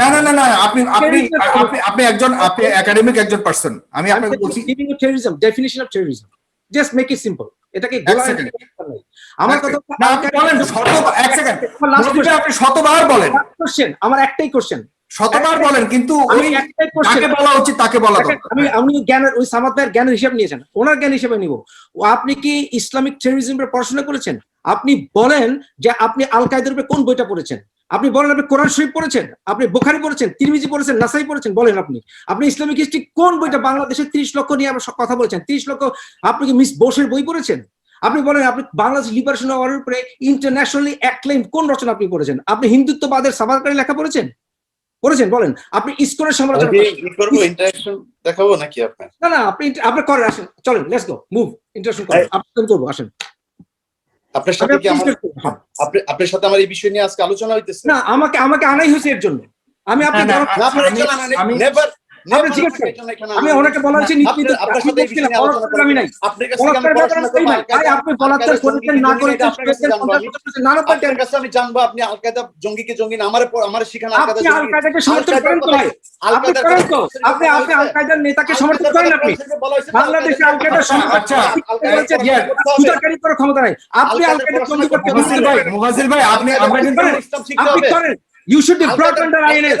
You should be brought under. আপনি আমেরিকায় বসে আল কায়দাকে আপনি সমর্থন করেন কিভাবে? আল কায়দাকে তো হিরো বলে, আপনি তো সমর্থন করেন কিভাবে? আমেরিকাতে বসে, how dare you? How dare you? আপনি আমেরিকা, you are hypocrite. কোথায় আল কায়দাকে সমর্থন করছি? কোথায় আল কায়দাকে সমর্থন? না প্লিজ, এই আলোচনাটি বরবাদ হয়ে যাচ্ছে। আমি খুব সুন্দরভাবেই আমি আলোচনাটি করছিলাম, এটা সম্পূর্ণভাবে ইরিলেভেন্ট হয়ে গেছে, সম্পূর্ণভাবে। আমি চাই না এটা ইরেলেভেন্ট, কারণ আমার সবার প্রতি আমার সম্মান আছে। দর্শক, আপনারা এতক্ষণ দেখছিলেন এই অনুষ্ঠানটি। সামাদ ভাই, আপনার কাছে আমি জাস্ট লাস্ট 2 মিনিটের একটু কথা শুনতে চাই, আপনি দয়া করে বলবেন। হ্যাঁ, আপনি সবার এখানে সম্মানিত এবং ডেফিনেটলি আপনার কাছেও হয়তো ভুল ইনফরমেশন আসতে পারে, এবং ইলিয়াস হুসাইন এরকম কিছু করবে না, করার মতো না, উনি তো আর ফেরেশতা নন। ওনাকেও আমরা বলি না, বা আমি বলতে চাই না যে উনি একদম এমন কিছুর সাথে কোনোভাবে জড়িত হতে পারেন না, করতে পারে। কিন্তু আমরা যেসব আলোচনা করলাম এর মধ্য থেকে আমার কাছে কেমন জানি মনে হয়েছে যে আপনার কাছে যে ইনফরমেশনগুলো এসছে সেখানে কোনো ঘাটতি থাকতে পারে। আপনি একটু দয়া করে বলবেন না? সর্বপ্রথম আমি বলে নিই আপনাকে, আমাদের দেশের এই যারা মৌলবাদ গোষ্ঠী আমাদের দেশের বিশাল একটা সংখ্যাকে আন্ধা বানাইয়া এখনো অনেক লোক আছে পীরের দরবারে নিজের বউরে দিয়া বাহিরে থাকে ভাই, ভিতরে অকাম করে। এ হলো ওই গোষ্ঠীর লোক। ইলিয়াসকে আমরা মানুষ বলি না, ইলিয়াসকে আমরা মানুষ হিসেবে যারা সচেতন মানুষ বলতে পারি না। 2 নম্বর কথা, যারা এই জঙ্গিবাদ কায়েমের সাথে জড়িত আর এই হিন্দুত্ববাদ ধর্মের বলি বেচে, এরা ভাই সবাই বলাৎকারের সাথে জড়িত। আমি শতভাগ নিশ্চিত ইলিয়াস বলাৎকার করেছে এবং মসজিদেই করেছে, 1। আর 2 নম্বর হলো উনার সন্তানের ব্যাপারে। উনার ভিডিওটা আপনি দেখেন, উনি বলেছে যে আমার সন্তান বিনা চিকিৎসায় মারা গেল, এত টাকা দিল আমি নিলাম না। একজন পিতা এই কাজ করতে পারে না, কিডনি বেচে হলে চিকিৎসা করতো, কিন্তু তার ভিউ ছিল এই সন্তান তার না, এটা যদি মরে যায় আপদ গেল। কিন্তু উনার স্ত্রীকে সে ছাড়তে পারে নাই। না, কেন পারে নাই ভাই? কেন পারে নাই? মানে স্ত্রী কি তাতে শক্তিশালী? সে বাইচা আছে, ওই স্ত্রী বলেই তো আমেরিকা গিয়েছে। আপনি জানেন ভিতরের খবর? ওই স্ত্রীর উপরেই তো সে, ওই স্ত্রীকে ছাড়ার কথা সে মুখ দিয়ে নিজেই পারবে না, কিন্তু সন্তানটা কেন পারবে না? স্ত্রীকে কেন পারবে না ইয়ে করতে? সাপোর্ট, সামাজিক সাপোর্ট, সব সাপোর্ট দিয়ে তাকে বাঁচিয়ে রেখেছে তার স্ত্রীকে ছাড়তে পারবে না। কিন্তু তার স্ত্রীর নাম কি আপনি জানেন? কোন পিতা তার স্ত্রীর নাম কি জানেন কিনা, বা তার স্ত্রীর বাড়ি কোথায়? আমি মিথ্যা বলতে পারবো না, স্ত্রীর নাম আমি জানি না, কিন্তু এক সেকেন্ড, তার স্ত্রীর বাড়ি কোথায়, বাপের বাড়ি কোথায়? আমি আপনাকে বলি, মোস্তফা ভাই, আমি সিম্পল, আপনি যেটা জানেন আপনি কিন্তু খুব একদম খুব ডিপ এবং খুব গভীরের কথা বলছেন যে তার স্ত্রী তাকে ছাড়তে পারবে না। তার মানে হলো আপনি জানেন, you know everything in and out. My question is very clear, do you know about his স্ত্রী? আমি মোস্তফা আল খালিদ সহ তাকে নিয়ে, মোস্তফা আল খালিদ তো থার্ড পারসন, খালিদের নাম জানেন, ওর নাম জানেন, নাম জিজ্ঞেস করেছেন, নাম বলতে বলেন। ঠিক আছে, ঠিক আছে, thank you so much. Samad ভাই, আপনি কিছু লাস্ট 1 মিনিট কিছু বলতে চান? মানে আমার দর্শক উদ্দেশ্যে না, ইলিয়াসের উদ্দেশ্যে না, আমার দর্শক উদ্দেশ্যে, আমার অনুষ্ঠান শেষ। প্রিয় দেশবাসী, আপনারা যা দেখছেন, আপনাদের কাছে প্রশ্ন, একজন পিতা, না আমার পিতার কাছে যাচ্ছেন কেন আপনি?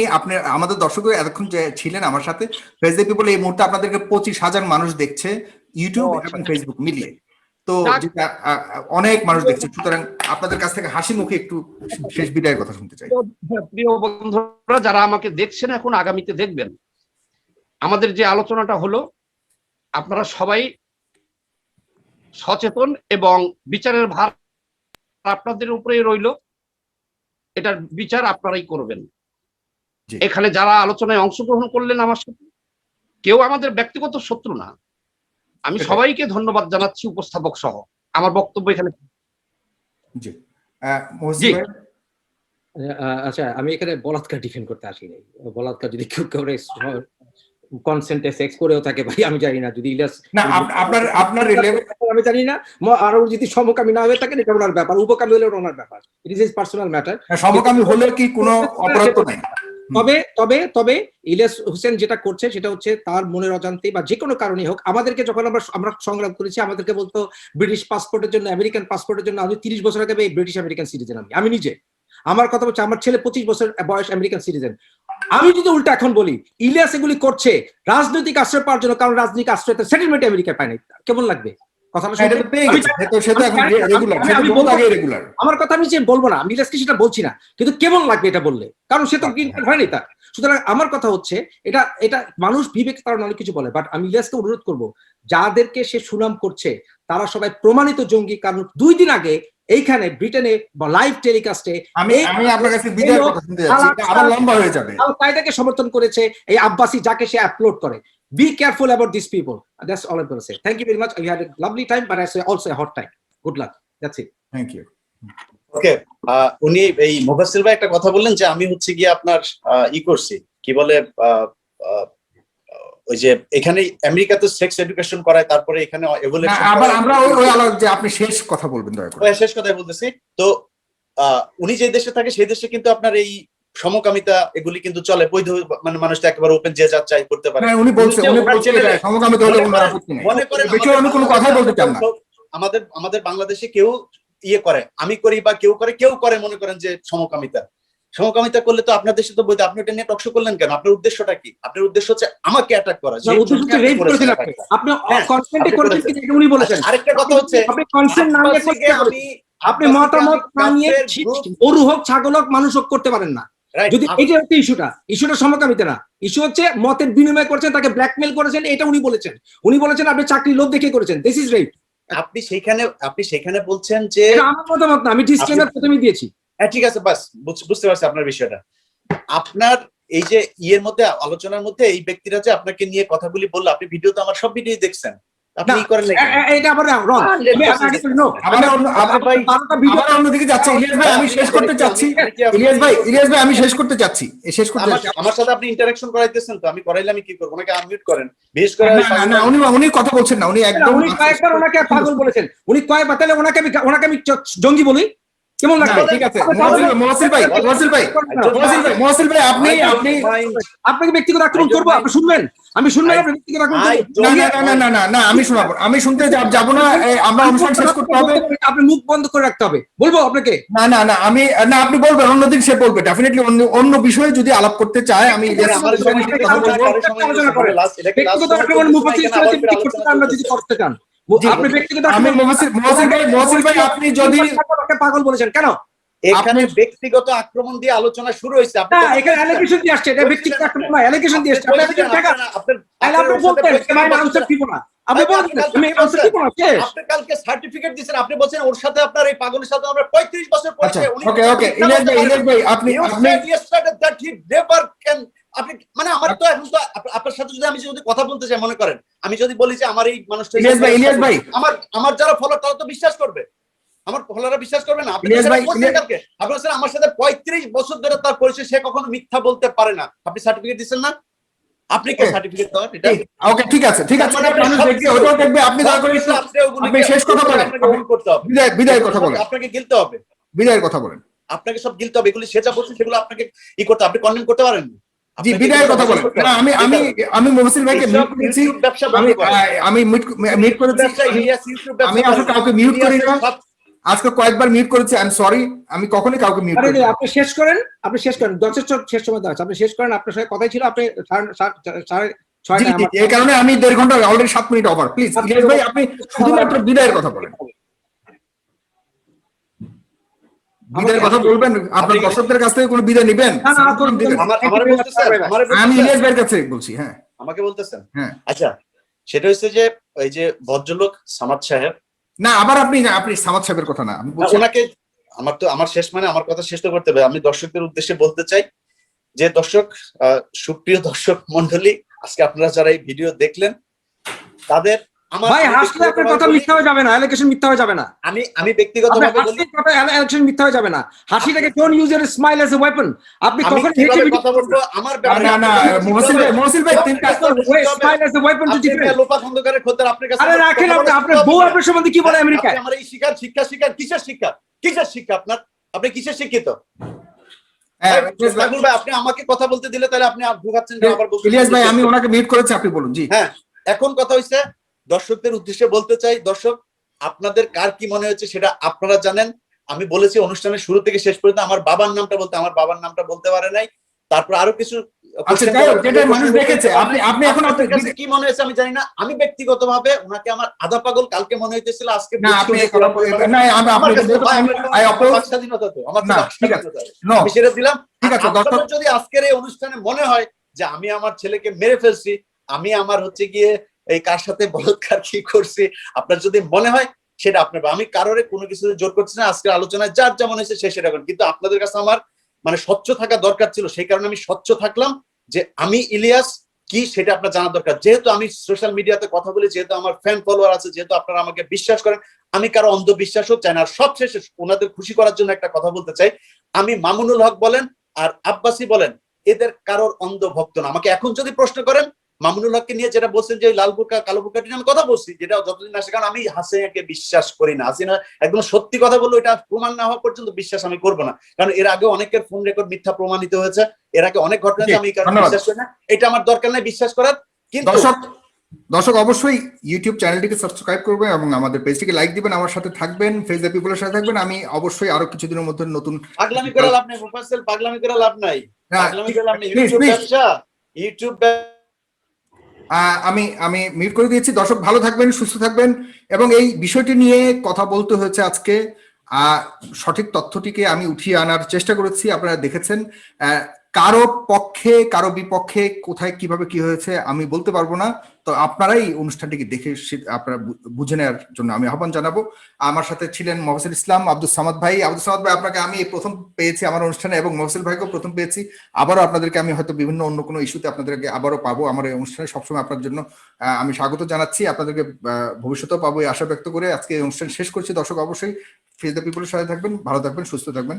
আল্লাহ হাফেজ। প্রিয় দর্শক শ্রোতা, এই বিষয়ে আপনার মন্তব্য থাকলে লিখতে পারেন মন্তব্যের ঘরে আপনার মন্তব্য। সাংবাদিক ইলিয়াসকে আপনি কিভাবে চেনেন বা কিভাবে জানেন বা কিভাবে দেখেন তাকে লিখতে পারেন কমেন্ট বক্সে। আজকে পর্যন্তই, আল্লাহ হাফেজ।